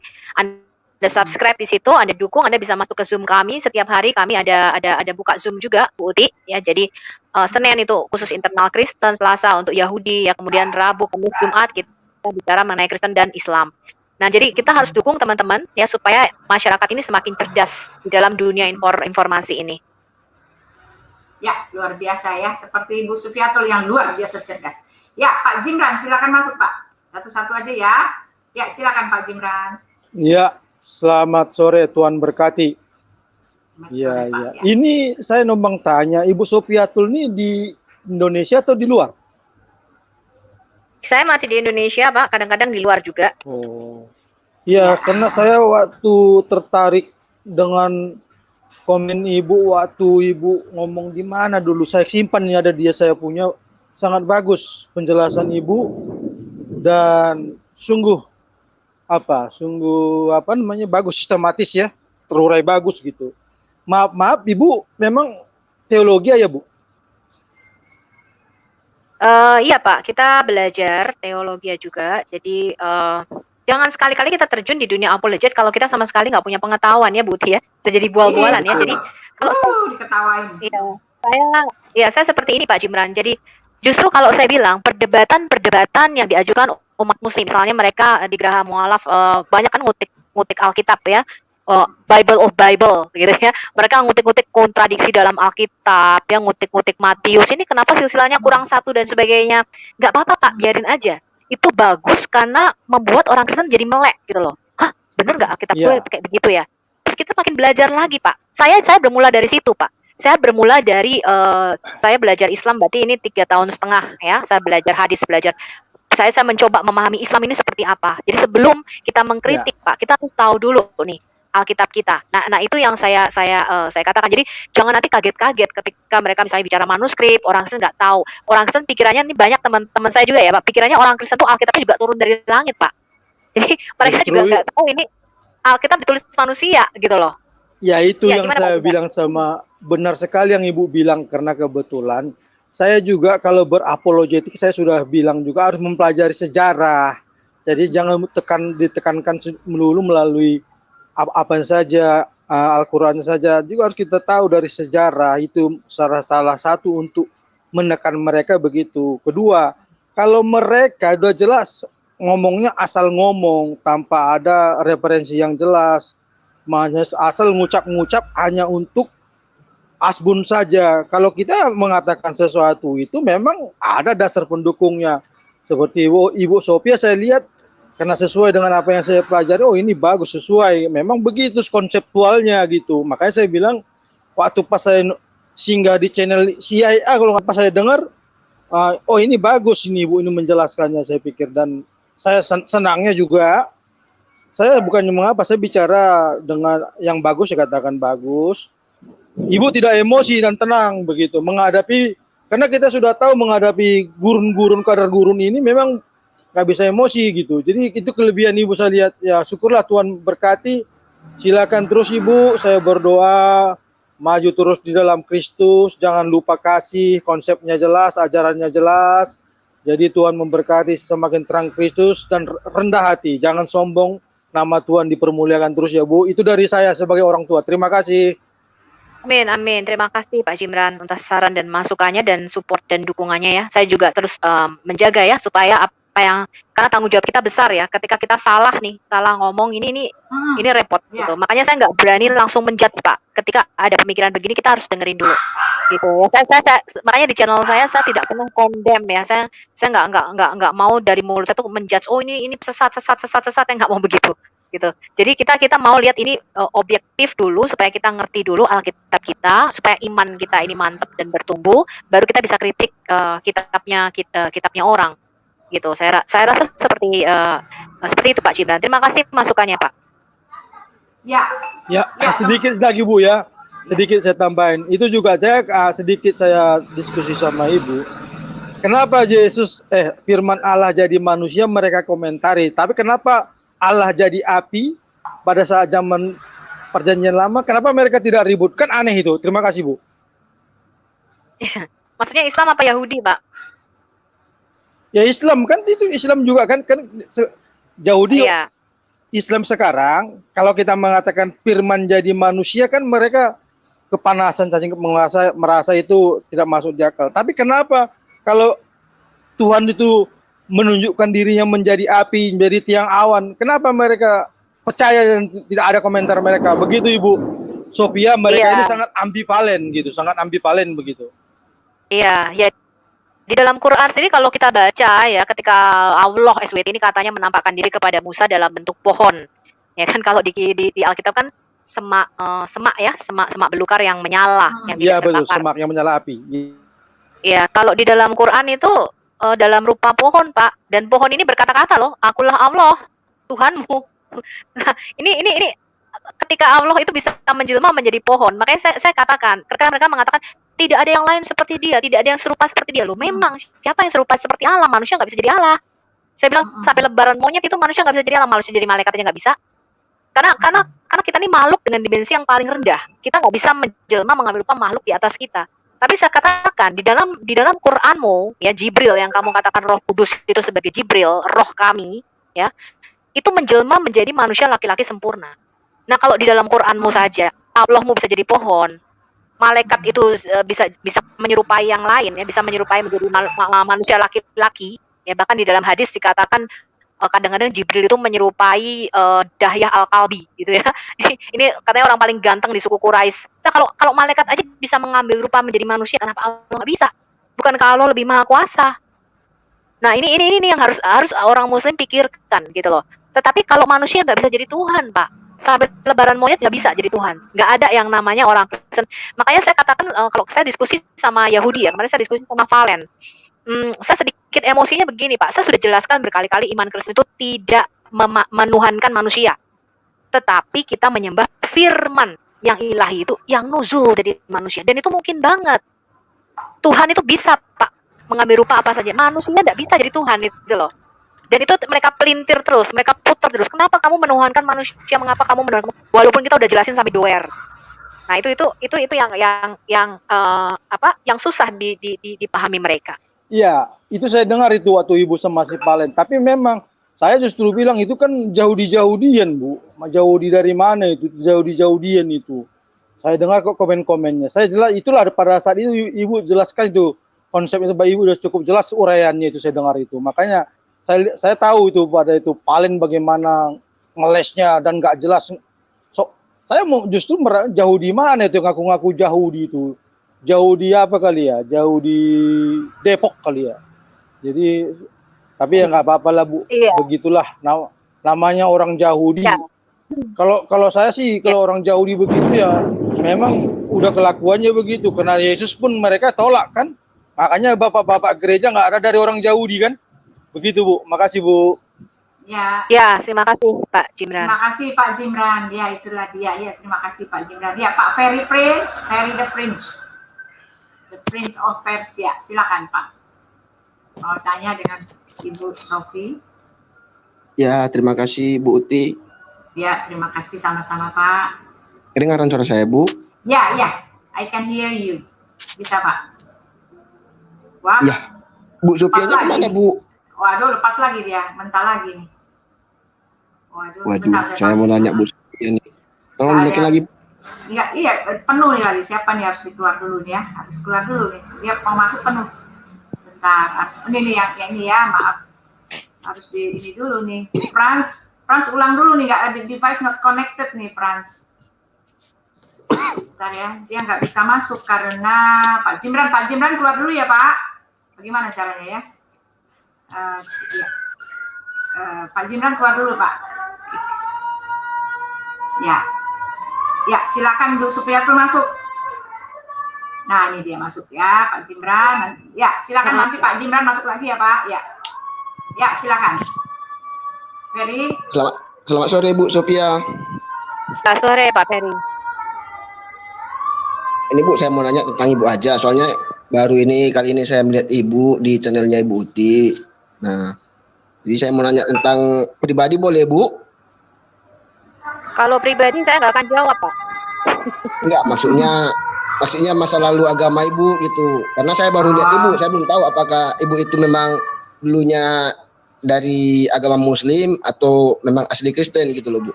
Ya, kurikulum vitae-nya aja. Ya, silakan aja. Ya, jadi kalau saya dulu dikatakan ya tidak ada spesifik ya agamanya seperti apa, tidak ada yang spesifik ya, walaupun saya ke sekolahan Katolik juga gitu ya. Tapi saya tidak begitu fanatik ya dengan agama apapun. Bu, ini yang sholat siapa ya Bu? Suaranya keras banget, sorry. Oh ya, saya mute, sorry. Ya, maaf ya Bu Uti, suaranya melengking sekali nih sholatnya, azannya. Jadi kalau saya dulu nggak terlalu fanatik Pak. Jadi saya menganggap semua agama sama ya. Bahkan saya punya saudara-saudara banyak yang Muslim juga gitu ya. Kemudian saya juga justru saya menyangka nih orang Muslim ini bagus loh Pak ya, karena mereka lihat aja pakaiannya tertutup ya, beda dengan orang-orang Kristen kan gitu. Kalau gereja pakaiannya seenaknya, ya saya tidak merasa fanatik ya. Tapi saya bertobat dan lahir baru itu memang pada waktu saya kuliah semester 4 pada waktu itu. Begitu Pak Ferry. Maksud Ibu, apakah dulu memang Ibu Muslim? Sebenarnya sih saya bukan Muslim Bu, saya Kristen. Memang walaupun kalau saya sendiri, ibu saya itu Muslim. Bahkan ibu saya sih sudah meninggal. Bahkan sampai meninggal dia juga Muslim juga. Kakek, nenek, paman, bibi, semua saudara saya dari ibu saya itu Muslim Bu. Nah, pertanyaan saya istilahnya, kenapa Ibu begitu tertarik membahas tentang perbandingan agama gitu loh Bu? Dan apa memang Ibu aslinya Kristen atau Muslim gitu Bu? Saya mau tahu itu aja gitu. Ya, tidak Pak. Saya jadi aslinya dulu tidak punya agama tertentu ya. Walaupun di KTP ada agamanya, tapi saya tidak ke gereja juga, tidak ke masjid, ya, dan saya juga bukan Muslim ya. Tapi teman saya Muslim dan saudara saya Muslim banyak juga ya. Nah, ketertarikan saya seperti ini Pak. Ketika saya bertobat ya, itu pada waktu saya semester 4, Sampai beberapa tahun kemudian sih saya nggak pernah berkecimpung di dunia apologet ya atau perbandingan agama. Saya melayani di bidang lain. Tetapi saya melihat begini Pak, ketertarikan saya. Sepanjang saya bertobat dari semester 4 saya menjadi Kristen ya sampai sekarang ya malah saya hampir tidak pernah mendengar di gereja itu khotbah menyinggung mengenai Islam Pak, mengenai Islam, mengenai Muhammad, bahkan doktrin misalnya doktrin-doktrin dasar ya seperti Trinitas, bagaimana kita menjelaskan ketika mereka bertanya Tuhan kamu kok 3? Kamu kenapa menuhankan manusia? Itu doktrin-doktrin dasar seperti ini atau apologetika dasar ini tidak ada Pak di dalam gereja. Nah ini menjadi keprihatinan saya. Yang pertama itu, yang kedua Pak, saya mendengar sendiri ya khotbah-khotbah ya di masjid itu ya pakai toa tuh gede banget. Teman-teman saya mendengar keluhan dari beberapa teman saya yang Kristen ya mereka mengatakan, waduh ini benar-benar kalau ustadz-ustadz itu kalau khotbah itu menyinggung-nyinggung Kristen, mengkafir-kafirkan orang Kristen. Saya cek Pak, saya cek khotbah-khotbahnya para ustadz. Ya kalau dulu mungkin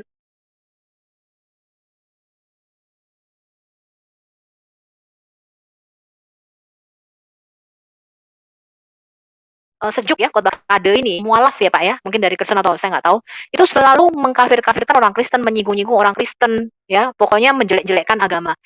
Ketika saya melihat fenomena ini Pak, mengapa orang Islam itu selalu ngerumpiin kepo dengan agama Kristen tapi pendeta itu nggak ada yang pernah ngomongin agama Islam Pak. Ini ketika saya melihat fenomena ini Pak, maka 4 tahun terakhir terutama dengan adanya Christian Prince ya Christian Prince di YouTube saya mulai mempelajari Pak. Ya, saya mulai mempelajari dan saya mulai tertarik dengan perbandingan agama ini. Ada apa sih? Kenapa sih? Ya, terutama dengan isu-isu terorisme. Ya, kita baru dengar tadi pagi. Nanti kita akan bahas agak malaman di CIA ya tentang bom di gereja Makassar. Ya, nah ini kita prihatin. Nah, mulai dari situ saya mulai mempelajari secara serius mengenai sejarah Quran, isinya. Ya, sebenarnya apa sih yang diajarkan di dalam keislaman ini? Kok mereka bisa sampai berpikiran begitu? Kok mereka bisa sampai berpikiran kita ini kafir harus dibunuh, harus dipenggal, ya harus dibom, harus berjihad. Ya, itu saya mempelajari Pak. Ketika saya buka, wah, saya baru tahu. Oh, begini ajarannya, gitu. Nah, ketika saya mengerti ini, ada satu istilahnya apa ya? Emosi di dalam saya merasa gini, ini dibohongin selama ribuan tahun loh orang-orang Islam di Indonesia dan ini kita nggak boleh diam, kita nggak boleh buka. Dan karena sedikit sekali orang yang mau berkecimpung di bidang apologetika ini terutama perempuan, maka saya tertarik untuk selalu belajar ya supaya ketika kita berapologetika, apalagi kita misalnya beradu argumen atau berdebat itu kita mempunyai materi yang solid, jadi ada dasarnya. Itu kita harus belajar. Nah itu tadi sekilas mengapa ketertarikan saya di dunia apologet ini Pak. Nah saya juga berkecimpung di dalam bidang pengajaran, kita mengajar ke beberapa gereja ya tentang apologetika dasar. Jadi pelayanan kami adalah mengajarkan apologetika dasar terutama mengenai 7 pertanyaan yang selalu Muslim serang ya mengenai ketauhidan ya apakah Allahnya itu Esa yang disembah orang Kristen, mengenai istilah anak Allah ya apakah kita menyembah manusia, lalu siapakah Yesus itu ya, kemudian apakah Alkitab sudah dipalsukan. Jadi ada 7 materi dasar yang selama ini menjadi pertanyaan orang Muslim ya keberatan orang Muslim dalam Kristen ini kita ajarkan melalui pelayanan kita ke beberapa gereja ya karena kena COVID kemarin ini agak tersendat ya tersendatnya karena kita nggak boleh kumpul gitu.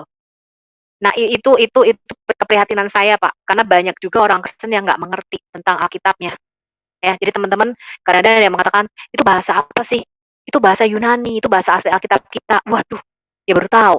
Ya, jadi kalau anak-anak Muslim dari kecil udah belajar bahasa Arab ya bisa mereka mengenal. Ini anak-anak kita sama sekali nggak ngerti Pak. Alkitab ini dari mana gitu? Mereka pikir turun dari langit. Ya, dan kalau karena ketidaktahuan ini mereka menjadi murtad ya ketika diserang. Kamu kok menuhankan manusia sih? Ini banyak yang bisa goyah loh Pak. Karena pertanyaan-pertanyaan itu dan mereka tidak tahu jawabannya karena pendeta tidak pernah ngajarin. Kamu kok menuhankan 3, Bapa, Putra, dan Roh Kudus, kan 3 Tuhan kamu. Nah ini nggak bisa dijawab sama orang Kristen. Nah ini akan menyebabkan adanya gesekan-gesekan iman. Nah saya harapkan generasi muda ini dengan makin mudahnya informasi ya, terutama lewat YouTube kita memberikan pengajaran yang positif. ini loh yang kamu percayai, ini loh iman. Jadi Kristen boleh mengkritik apa yang kita boleh menjawab ya, apa yang Islam tuduhkan selama ini mengenai Alkitab dan mengenai iman Kristen ya, tetapi kita juga harus bisa menjelaskan Pak iman kita kepada mereka dengan cara yang sederhana. Jangan yang rumit-rumit, yang sederhana aja untuk orang awam. Begitu Pak. Bu Sofiatul, boleh saya tanggapin sedikit apa yang Ibu bilang tadi, mungkin tentang pendeta. Ibu belum pernah dengar kalau pendeta itu memberi ceramah, khotbah, membahas agama lain, dan begitu. Baru Ibu bilang tadi bahwa pendeta tidak pernah mengatakan tentang Trinitas. Tapi dapat saya pahami, karena Ibu memang mengatakan tadi tidak beragama dari kecil. Kalau di sekolah sih Bu, itu diterangin Bu, artinya tentang Trinitas itu diajari pendidikan agama Bu. Trinitas sekilas sih memang, tapi ya tergantung orangnya sih, apakah dia pribadi menangkap atau tidak menerima atau tidak memahami kan gitu. Trinitas itu bagaimana. Tapi kalaupun kita orang Kristen diserang tentang Trinitas, tentang konsep ketuhanan, kalau dapat pandangan saya pribadi Bu ya, memang kalau disinggung tentang Tuhan ini Bu, itu tidak terjangkau Bu. Tidak terjangkaunya karena dia tuh makhluk yang tidak dapat kita jangkau dengan akalan pikiran, hanya dapat dijelaskan dengan kemampuan cara pikir manusia, kan begitu Bu. Dan kalau kita diserang tentang Trinitas, kita serang balik mereka juga kebingungan. Seperti Ibu bilang tadi, Ibu pernah ikuti Kristen Prince. Saya juga sering ikutin dia Bu, Kristen Prince. Apalagi kalau dia puluhan kali bukannya misalnya buka tentang ayat-ayat Al-Quran, semua dijelasinnya, hadis juga, saya ikuti semua Bu. Saya dari situ saya tahu mereka juga tidak bisa diserupakan dengan ini. Tetapi kalau yang saya ikuti dari Kristen Prince, kalau memang Ibu pernah dengar juga ataupun memang udah Ibu pernah baca ayat-ayatnya, bahwa Tuhan mereka juga ada tangannya dua, tangan kanan, ada kalau membedakan ada betisnya gitu loh, baru Ya, punya wajah. Betul nggak Bu? Iya, itu yang gitu, Bu? semalam. Iya, ya, yang semalam saya juga tanyakan, ada seorang Muslim, saya lupa nama siapa ya, Elfrido kalau nggak salah plat ya, yang berdiskusi dengan kami dari CIA. Saya tanya, itu betisnya Allah ketika nanti hari kiamat dia menampakkan betisnya itu maksudnya apa?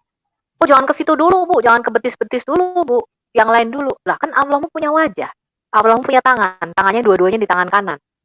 Jadi mereka sendiri pun mengatakan itu hanya mereka menyatakan metafora lah dan sebagainya lah, ngeles lah dan sebagainya. Saya bilang nggak perlu kita jawab ya, karena hal mengenai ketuhanan ini nggak semudah yang kamu pikirkan. Itu kamu perlu renungkan aja gitu, bahwa di dalam iman kamu atau ajaran kamu juga ada seperti itu. Bahkan di dalam satu hadis juga diriwayatkan ya, Muhammad mengatakan kalau kamu bertengkar dengan saudaramu atau dengan temanmu, kamu jangan pukul wajahnya, kata Muhammad. Karena Adam itu diciptakan ya segambar dengan Allah. Itu ada Pak hadisnya Pak. Ada ya Bu ya? Iya ada. Nah, jadi wajahnya Adam ini mirip Pak dengan Allah.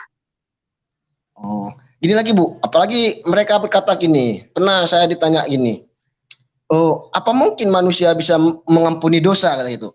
Lantas saya yang pernah saya ikuti Kristen Prince mengatakan gini, lebih mungkin mana manusia menghapus dosa atau batu? Nah, mereka tidak terima gitu Bu, kalau dikatakan batu menghapus dosa. Mana ada ayatnya begini begono, begini begono. Sepanjang yang Ibu ketahui di hadis, ada nggak kalau memang batu mereka itu nanti bisa menghapus dosa mereka gitu Bu? Apa pernah Ibu lihat gitu di hadisnya?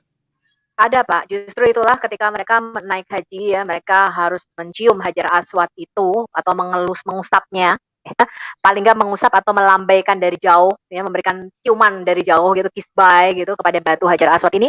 Karena ketika mereka naik haji Pak, mereka percaya itu dosa mereka itu disedot sama batu hitam ini. Makanya dikatakan batu ini tadinya putih seperti susu, tapi karena dosa ya, dosa orang-orang yang mengusapnya atau menyentuhnya, ya batu ini jadi hitam. Nah, jadi mereka percaya batu itu menyerap dosa mereka, mengampuni dosa mereka, dan bahkan batu ini nanti hidup Pak. Pada waktu akhir zaman nanti ya, dikatakan batu ini akan mempunyai 2 mata dan lidah Pak, bersaksi. Berarti ini mereka Iya. menyembah sesuatu yang diberhalakan hidup. Nah ini nggak mungkin karena batu itu dimensi yang lebih rendah daripada kita. Dia nggak mungkin bisa menjelma menjadi dimensi yang lebih tinggi. Nah Iya. ini mereka menyembah batu Hajar Aswad yang hidup ini loh Pak, yang mereka tidak mau akui. Ya Bu Uti silakan. Ya, lagi pula batu itu kan menurut sejarah itu batu itu memang sudah merupakan batu berhala. Jadi sebelum Nabi membuat ajaran baru, membuat agama baru, itu batu memang sudah disembah sebagai batu berhala, ya kan? Jadi ya Ka'bah itu juga sudah ada. Jadi itu bukan barang baru, bukan pengajaran yang baru. Lalu Muhammad menetapkan bahwa batu itu harus ditempatkan di tempat tertinggi di situ. Karena memang ya sebelumnya itu batu berhala, memang batu berhala. Gitu. Nah itu ayatnya tuh di mana ya? Itu di hadis semua tuh yang mengenai itu. Saya cari ya, Ibu Sofia. Ada di hadis. Bu Uti kalau bisa sih share screen Bu. Share screen itu lebih enak. Jadi pemirsa YouTube Ibu bisa melihat sumber sahihnya. Ya, tapi nanti saya masukin dulu ya. Saya belajar masukin Alkitab sama itu Al-Qur'annya ini belum ada. Saya belum. Itu kan harus di-download dulu kan. Nanti saya belajar download lagi ya. Ya, silakan. Ini ada ulama muda, lalu Pak Damai. Pak Ferry saya turunin dulu ya Pak. Kasihan yang lain nih Pak ya. Saya turunin dulu ya Pak. Boleh Bu. Shalom. Shalom. Ya, Pak Damai dulu dari tadi udah menangis Pak Damai. Bu Uti, saya tidak lama Bu Uti. Cuman saya mau kenalan sama Bu Sofiatul, sering dengar dia ngomong tapi belum pernah interaksi sama Bu Sofiatul. Salam kenal Bu Sofiatul. Ya, dengar gimana Pak di CIA? Di CIA ada ya Bu Sofiatul. Saya nggak menyoroti Pak Damai. Saya nggak menyoroti ke sebelah karena saya memang tidak tahu. Cuman setelah banyak belajar saya lebih memahami sih orang yang di Muslim ya. Yang saya mau sorotin tuh itu udah saya tulis sebenarnya di private chat. Konsepnya adalah Bu Sofiatul kan banyak belajar ya. Terakhir saya kesimpulannya aja mungkin Bu Sofiatul bisa membuat suatu buku kecil untuk pegangan. Ya mungkin kalau nggak dicetak mungkin bagaimanalah.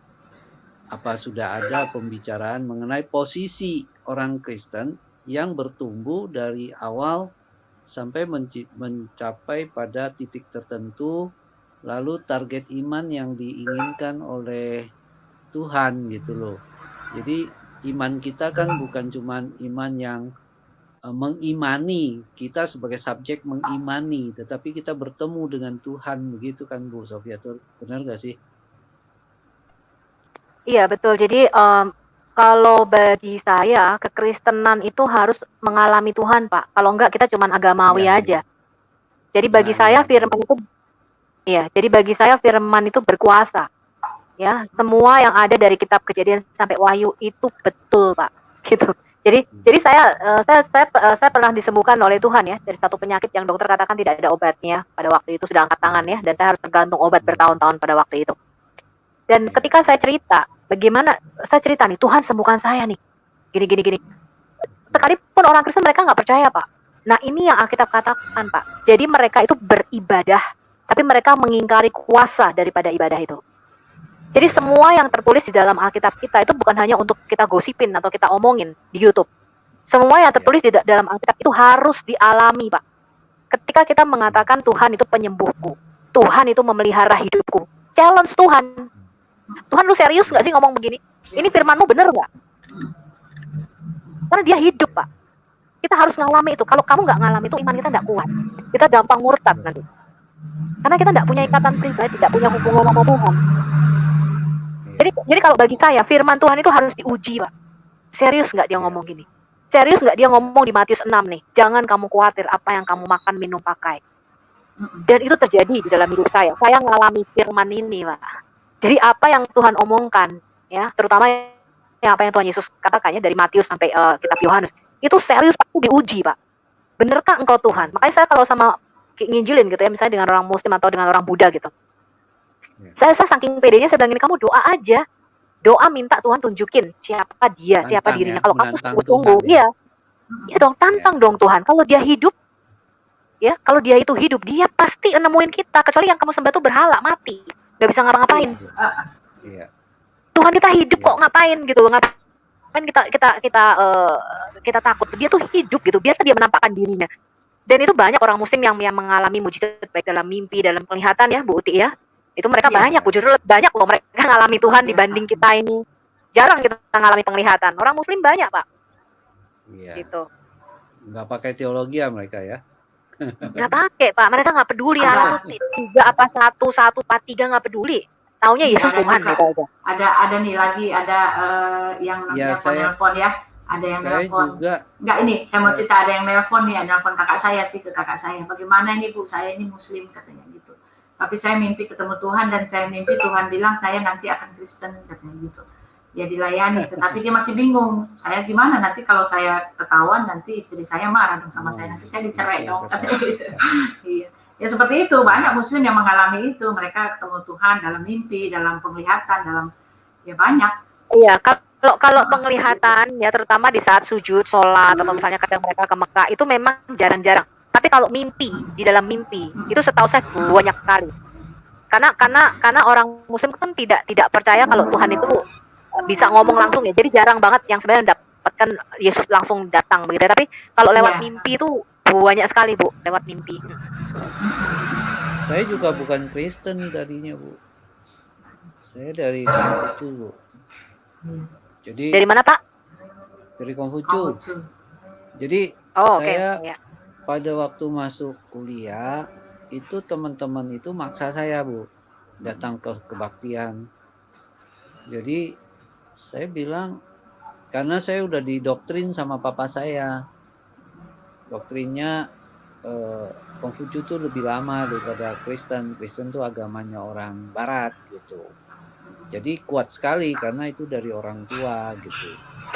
Lalu saya tolak-tolak. Saya tolak sampai mereka maksa. Sampai saya marah.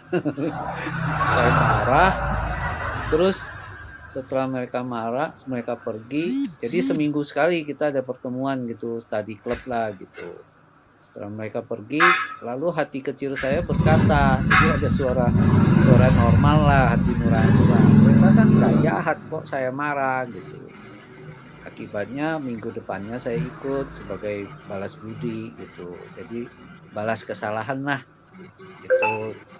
Ya istilahnya begitu. Nah cuman ikut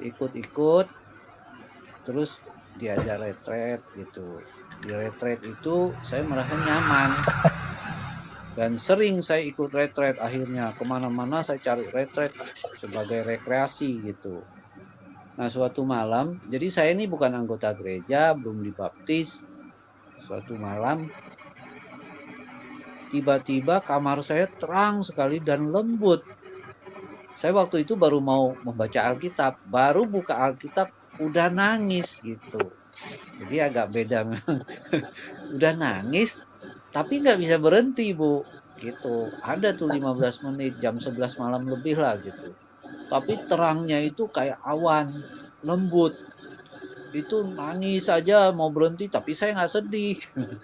Nah itu membuat saya bertanya, gimana? Itu saya ngalami. Jadi saya lahir baru itu pada waktu itu diajak retret. Saya kan lahir baru kan semester 4 ya pada waktu saya kuliah. Sama Pak Damai. Jadi pada waktu saya pikir ini orang ngapa sih jingkrak-jingkrak, nari-nari. Saya cuma diam aja di pojokan gitu. Saya ngamati orang ngapain gitu. Teman satu tuh kerjaan katanya libur. Udahlah gratis ikut sama kita bareng-bareng ya. Udahlah karena sama teman-teman ya daripada gue juga nganggur gak ada kerjaan ya ikutlah gitu kan. Jadi retret itu Pak saya bertobat. Pada waktu itu saya tahu Tuhan itu nyata. Ya saya mengalami seperti yang Bapak alami Pak. Itu air mata keluar mengalir, gak berhenti Pak. Saya nggak sedih, saya bingung.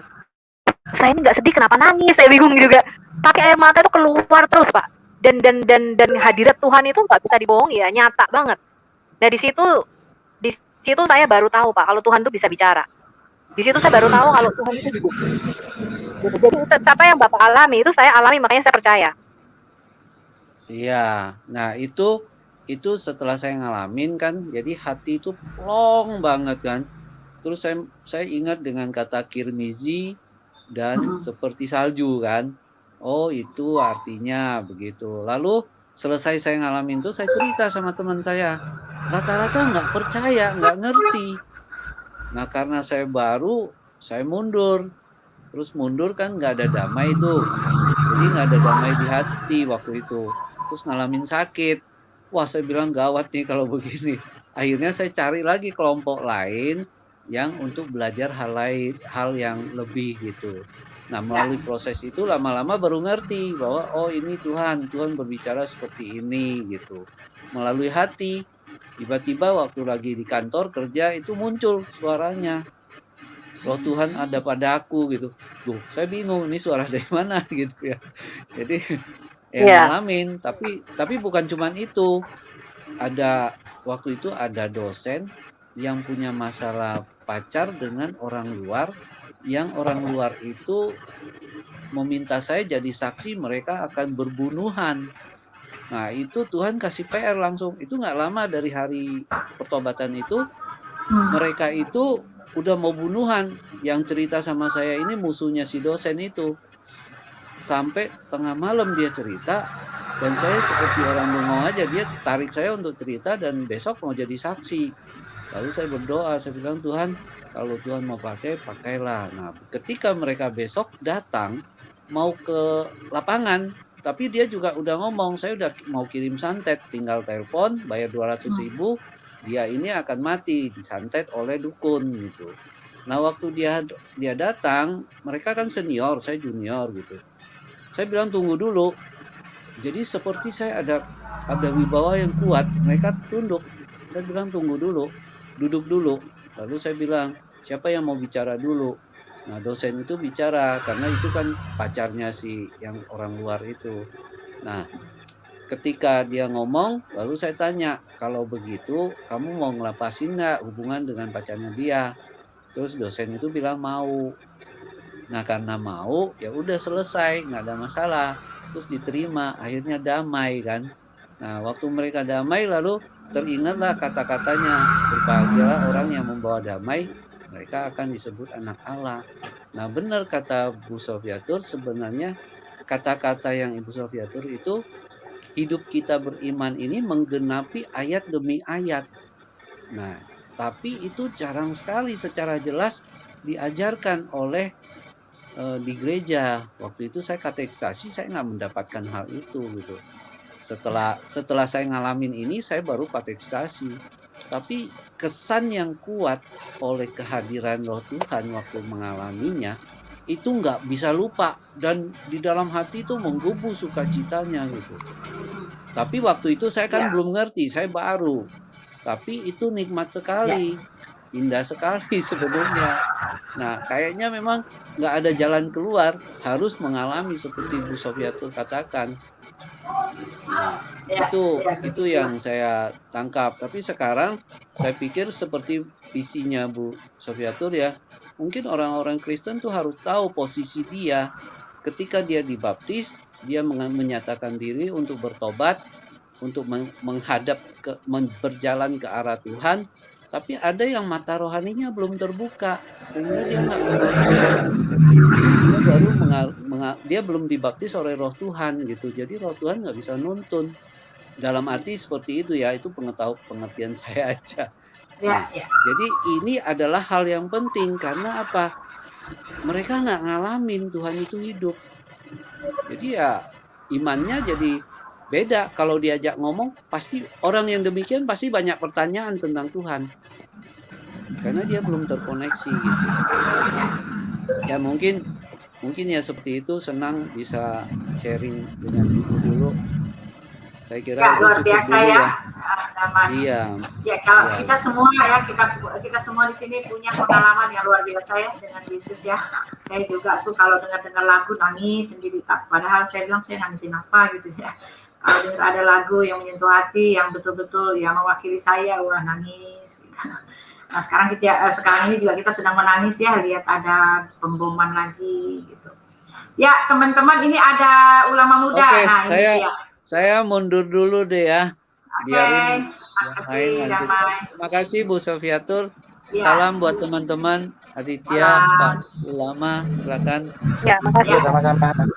Ya, ada ulama muda lalu Pak Sam ya, kasihan sekali Pak Sam kelamaan. Ya, silakan ulama muda. Ya, ini kan membahas topik kamu semalam, semalam apa kemarin dulu ya? Kemarin itu. Ya. Membahas soal diskusi ya antara Ibu Supia dengan Ibu Ti dengan Rifa dan Umi Dini mengenai tauhid dan trinitas ya. Ya, saya mau komentar hanya beberapa saja dari pernyataan dari teman-teman Muslim. Mereka itu tidak fokus ke kitab mereka. Mereka itu hanya fokus kepada Alkitab. Mereka mencari-cari persamaan antara Allah yang ada di Alkitab dan ada di Al-Quran. Sementara di Al-Quran sendiri tidak mencatat seperti yang mereka nyatakan Allah mereka itu tauhid. Kan nggak ada. Memang di Alkitab itu ada yang namanya Esa atau tauhid di dalam Alkitab. Itu ajaran para nabi. Antara ajaran para nabi dengan ajarannya Muhammad itu dua ajaran yang berbeda. Memang para nabi mengajar Tuhan itu tauhid ya. Tetapi tauhid apa atau Esa apa yang ada di dalam Alkitab? Bukankah Tuhan yang ada di Alkitab menciptakan manusia menurut gambar dan rupanya? Terus apa yang dipersamakan oleh teman-teman dari seberang antara Allah yang ada di Alkitab dan Allah yang ada di Al-Quran? Itu ya. Lalu yang kedua, saya mau mau tanya-tanya sama Bu Supia. Karena tadi saya dengar Ibu ini dari Seberang ya? Enggak, Pak. Oh enggak. Saya dengar tadi Ibu dari awalnya dari Seberang. Kemudian ya gitu. Tidak, Pak. Saya tidak mempunyai menganut agama tertentu.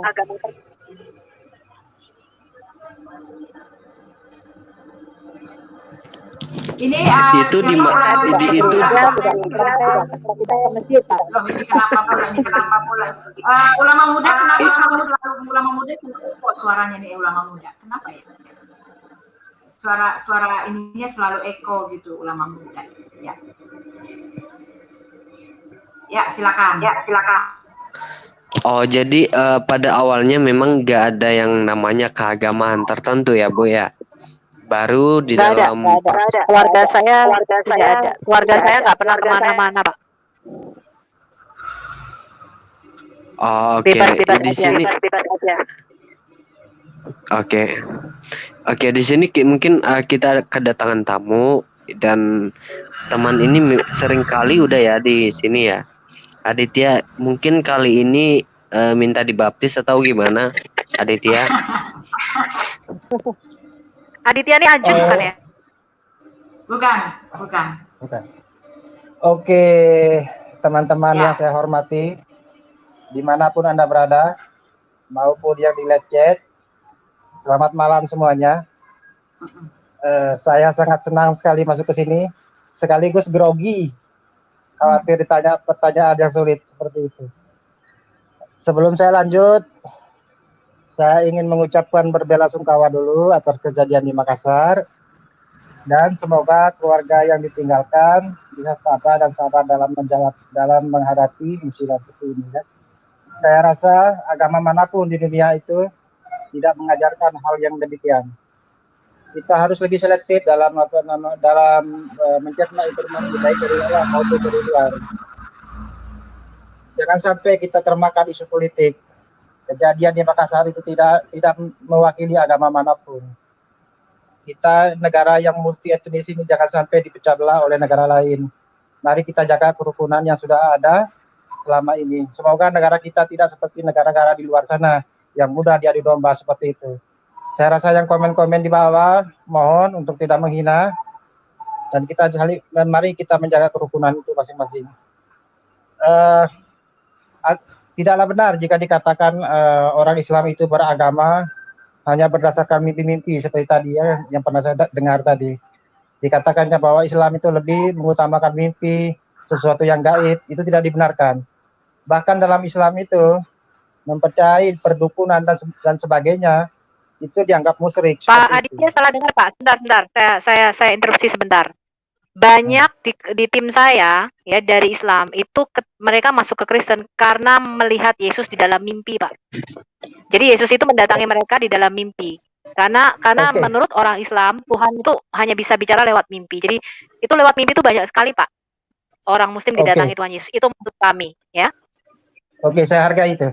Tapi kami umat Islam beragama itu lebih ditekankan kepada rasionalitas dan mengedepankan logika.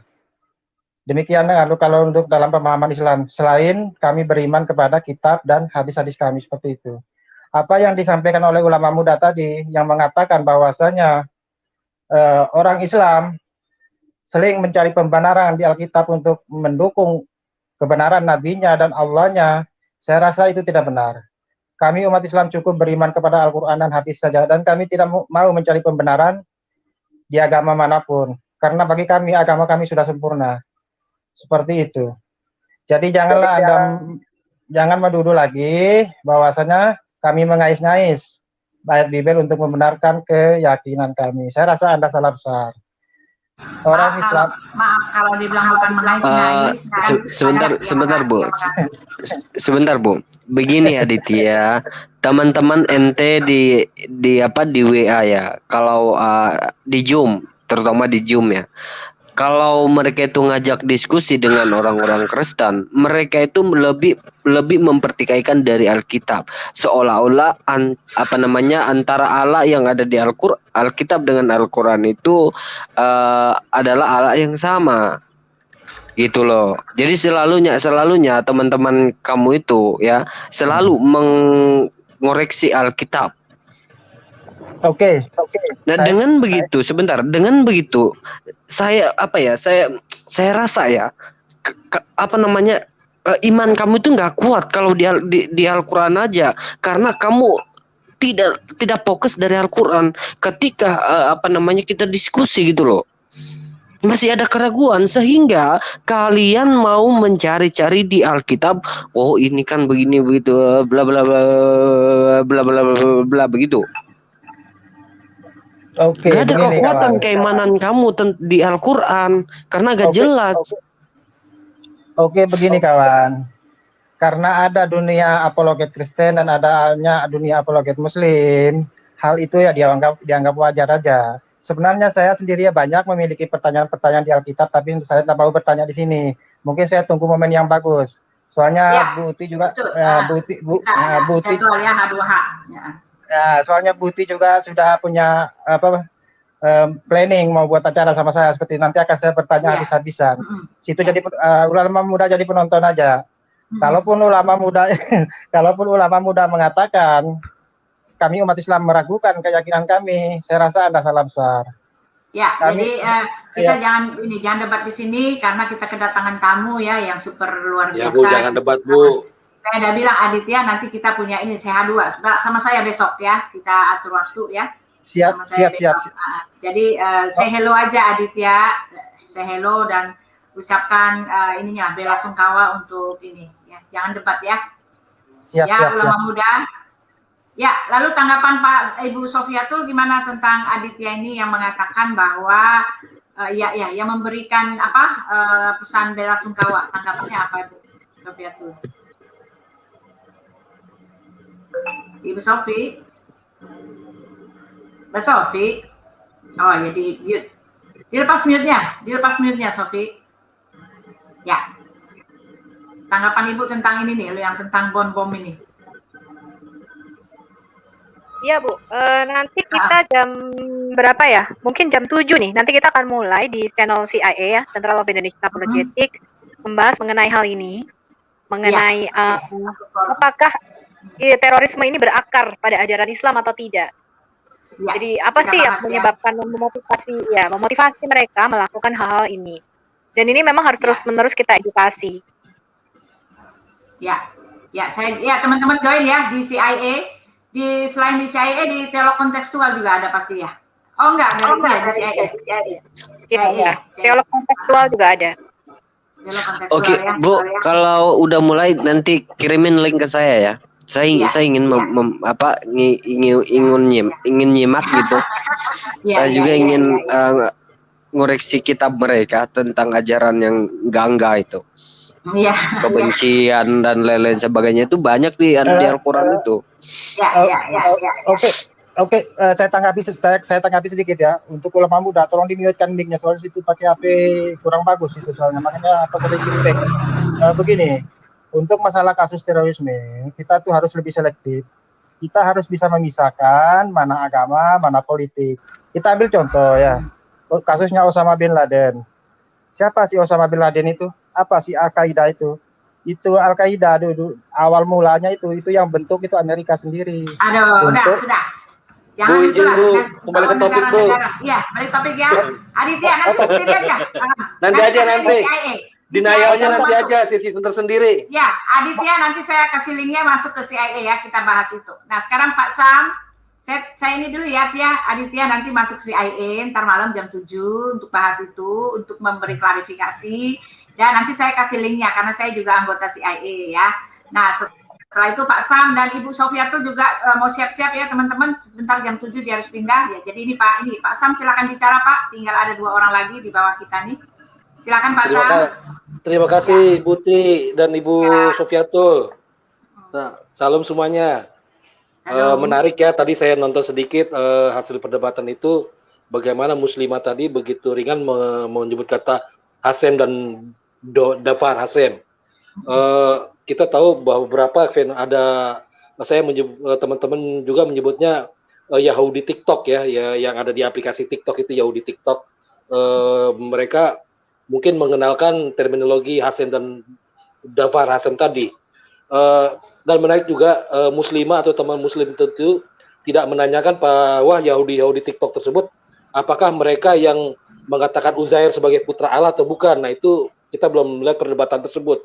Karena di Al-Quran sendiri Allah, Jibril dan Muhammad pada zaman itu berinteraksi dengan orang-orang Yahudi yang mengatakan Uzair sebagai putra Allah. Nah, ini harus dipastikan Yahudi TikTok yang ada di Indonesia ini mengimani Uzair sebagai putra Allah atau bukan. Dan pertanyaan kepada Muslim, jika di Al-Quran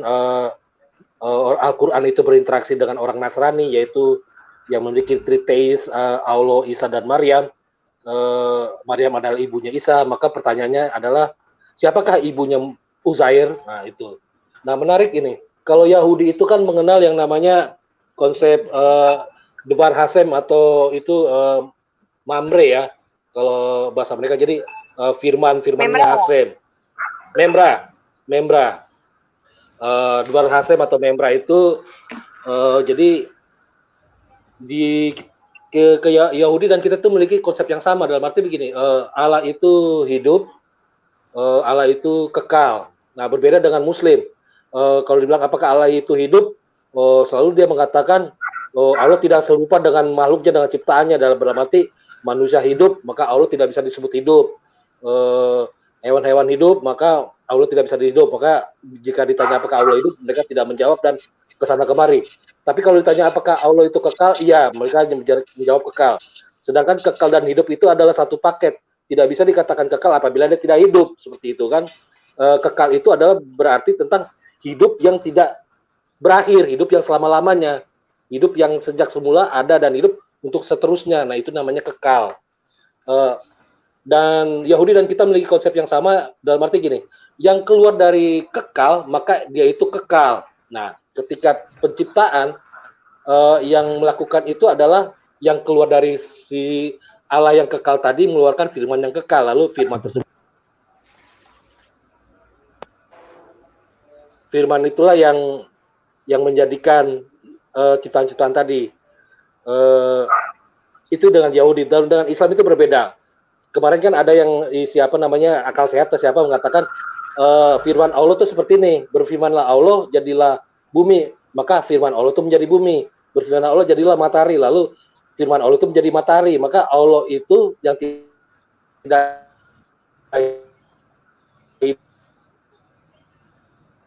Aduh, suaranya kenapa ini?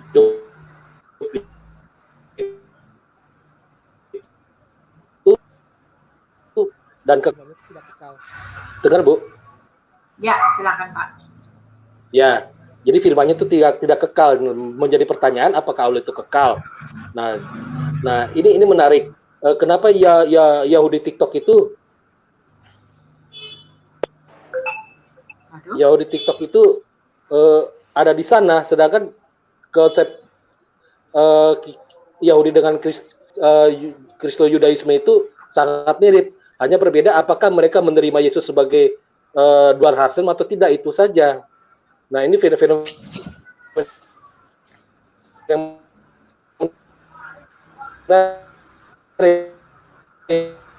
ini menunggu hal-hal yang. Terima kasih Bu. Ya, Safiatul. Ya, kita tinggal punya waktu beberapa menit lagi ya. Sebelum jam 7:05, Ibu Sofi udah harus pergi karena dia punya jadwal tempat lain. Ya, teman-teman. Silakan, Bu. Bu Sofi. Ya, saya rasa udah cukup jelas ya, Bu Uti. Nanti kita lanjutkan lain kali. Nanti saya juga sangat senang sekali masuk di YouTube-nya Bu Uti ya. Nanti kita bisa kerjasama lagi untuk lebih memberikan edukasi apologet ya. Terima kasih teman-teman semua ya, ulama muda, Pak Cimran, Pak Damai, dan teman-teman semuanya. Iya, kasihan ya. Terima kasih Bu Sofi, luar biasa sekali ya teman-teman. Ini Pak Jasman Borneo, silakan Pak kasih sepatah dua kata. Sebentar Bu Sofi, kasihan ini Pak Jasman Borneo mau kasih sepatah dua kata kalau masih berkenan. Soalnya Shalom. Ya, shalom. Shalom, shalom Bu Uti. Ya, shalom. Shalom Ibu Sofia, shalom. Selamat malam, selamat hari Minggu. Ya. Selamat malam Pak. Ya, mungkin yang sedikit saja saya tambahkan. Betul Ibu Sofi bahwa penjelasannya sangat mendidik kita. Bahwa saya setuju Pak Abdullah tadi bahwa sering-seringlah mendidik kita di apologet Kristen, karena memang kaum awam sangat ditunggu-tunggu pemahaman seperti ini. Nah, kemudian sebelum Ibu Lep, saya mau katakan bahwa kita juga patut menyampaikan turut berlangsung kawal oleh saudara-saudara kita di Makassar. Karena memang jujur saya katakan tadi saya keliling-keliling Bu Uti, tetapi channel Pak Papel juga nggak bisa masuk. Jadi saya mau bersuara di sini bahwa memang mereka ini biadab dan tidak berkemanusiaan. Jadi itu yang saya mau katakan. Ibu Sophia saya pesankan bahwa sering-seringlah Bu Sophia hadir di apologet Kristen kita, karena banyak channel-channel kita, supaya masyarakat awam termasuk saya kita diberi pemahaman tentang apalagi ketuhanan Yesus ini. Makasih Bu Uti, makasih Bu Sophia. Terima kasih ya, terima kasih. Lalu tinggal Pak DM3 ya. Oke. Ya, silakan DM3 lalu Mr. Ba yang terakhir nih. Setelah itu 3 menit ya Pak DM. Maaf ini karena waktunya mepet dan Bapak juga itu ya antriannya belakangan. Silakan. Pak DM3, DM3. Halo. DM3. Ya, silakan Pak DM3. Pak Debata. Oh my God. Silakan Pak Debata. Oh my God. I thought it was a number. Silakan. Ya, ini anjingnya anjing siapa tuh ini? Oh, sorry. It's mine. Oh ya. Ya benar juga semua dari teman-teman benar ya. Memang saya melihat untuk kejadian-kejadian itu semuanya benar gitu ya, bahwa Yesus itu adalah Tuhan kita yang hidup. Tetapi mereka berusaha mengatakan bahwa itu adalah bukan Tuhan. Oke lah. Kalau kita harus menuruti mereka, saya sering bilang bahwa kalau mereka pun mengatakan itu bukan Tuhan, menjadi nabi, oke, kita ikuti cara mereka. Cobalah kita lihat. Kalau menjadi seorang nabi tentu menjadi panutan. Kita boleh memilih dong panutan kita. Panutan kita yang seperti apa? Saya sering bilang bahwa rekam jejak para nabi itu perlu kita lihat. Rekam jejak siapa yang menjadi manusiawi. Rekam jejak siapa yang menjadi kasih. Nah, hal ini yang perlu kita lihat.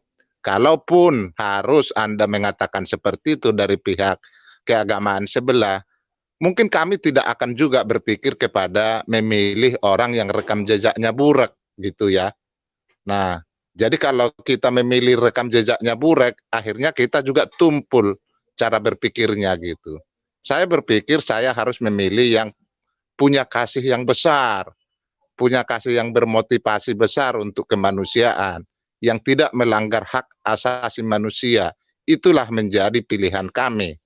Tentu saya harus melihat sampai ke sana gitu. Jangan juga kita dibawa kepada pemimpin yang rekam jejaknya buruk gitu.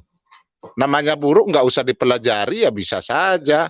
Anak kecil aja bisa saja dia berbuat salah. Nah itu namanya nggak usah dipelajari aja semua orang bisa berdosa gitu. Dosa itu gampang datangnya gitu. Tetapi kasih itu susah untuk kita cari gitu.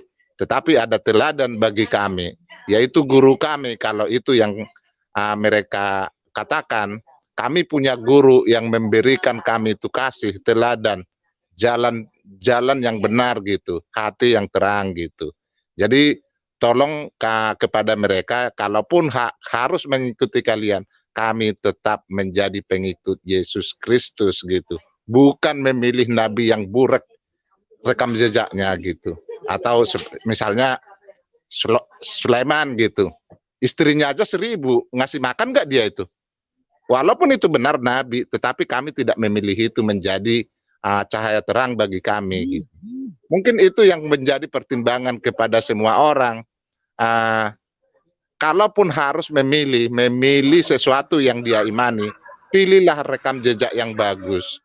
Jangankan memilih keimanan sebenarnya, memilih RT aja. Kalau jalannya buruk, RT aja saya nggak pilih kok, apalagi bupati, gubernur gitu ya.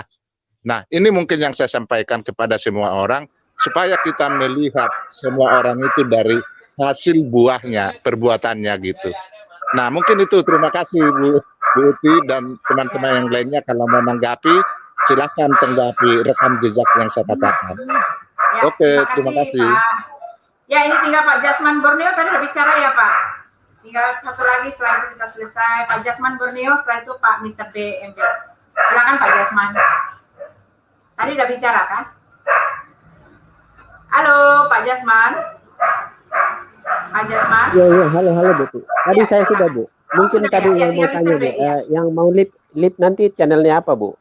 Iya, CIA Central Indonesian CIA Central apa Bu Sofi, Central of Indonesia. Central of Indonesian Apologetic Pak. Ya juga. Ya nanti nanti kita akan live di CIA ya, Central of Indonesian Apologetic, kemudian channel Al Hayat Indonesia dan Teolog Kontekstual. Nanti kalau Bu Uti mau live kan juga boleh. Iya, saya live kan juga di sini. Ya, makasih Bu Sofi. Infonya makasih. Ya, Bu Uti. Ya, Mr. BA. Halo. Selamat malam. Selamat malam Pak. Maaf. Terakhir. Agak terlambat. Terakhir ya Bu ya. Enggak, Iya, temanya terakhir. apa hari ini mungkin? Sebelum saya ngobrol, temanya apa? Saya baru masuk. Aduh, udah terlambat Pak, kita udah mau selesai. Bapak Udah ikutin gini aja. aja kalau gitu Iya. mah. Saya Iya. mengingatkan aja, Uti punya jadwal dengan kami di Zoom ya. Di Zoom Pak, Muslim. oh ini Pak ini. Budak Angon ya, amplop. Betul. Ya Allah. Masin aja Bu. Maaf ganggu ya acaranya. Masin aja Bu untuk nanti malam. Jadi ya. Maaf Pak, enggak maaf ini untuk ulama muda bagaimana ulama muda? Sepertinya ini saya mau ikut CIA aja. Itu sebetulnya kan itu itunya apa judulnya masih belum fix Pak. Tadi saya belum bicara sama ulama muda. Besok gitu. mungkin Pak. Ya, saya undur ya besok ya. Judulnya masih belum fix, saya belum dapat judul yang Baik. ya, tolong sampaikan ya. Saya mau di CIA hari ini. Baik. Ya, Pak, ya. Untuk siapa tadi yang di CIA itu? Kapan ada waktu kunjungan ke Zoom Muslim? Kemarin Ibu. sudah. Oh, di Enggak, JCC, Ibu ya? siapa Bu? Ibu yang satu lagi baru siapa? Sofiatul. Sofiatul ya? Iya, Sofiatul. Sofiatul, ya sudah. Kapan ada waktu untuk di Jalan Zoom Muslim? Mungkin Di Zoom CIA kita sudah ada jadwal kayaknya. Bapak hubungi aja Pak Zulfikar ya. Pak Zulfikar nanti akan atur dengan CIA ya, ZCC dengan CIA itu kita tiap Rabu, Kamis dan Jumat. Jadi sebenarnya kita sudah Baik. sediakan platform untuk mau di Zoom-nya siapa. Jadi nanti Pak Zulfikar Iya, akan kandang upload apa kandang sama gitu ya. Edo ya. Sama Edo atau Iya, sama baik, Kelvin baik. dari CIA atau sama Pak Bagus ya. Baik, baik, baik. Saya tunggu Bu ya. Sedikit saya mengomentari tadi pernyataan dari teman-teman di ini, tidak maksud untuk ini, kembali lagi ya, namanya kepercayaan, yuk kita pakai kepercayaan masing-masing, yakini kepercayaan masing-masing gitu kan. Tentunya pertahankan keyakinan itu manakala dalam perdebatan, itu mungkin ya. Terus berkenan dengan kejadian yang terjadi di Makassar, kami pun ikut turut berbelasungkawa. Tentunya sebelum kita menemukan siapa pelakunya gitu kan, kita tidak bagus untuk menuduh seseorang si A, si B, si C gitu kan.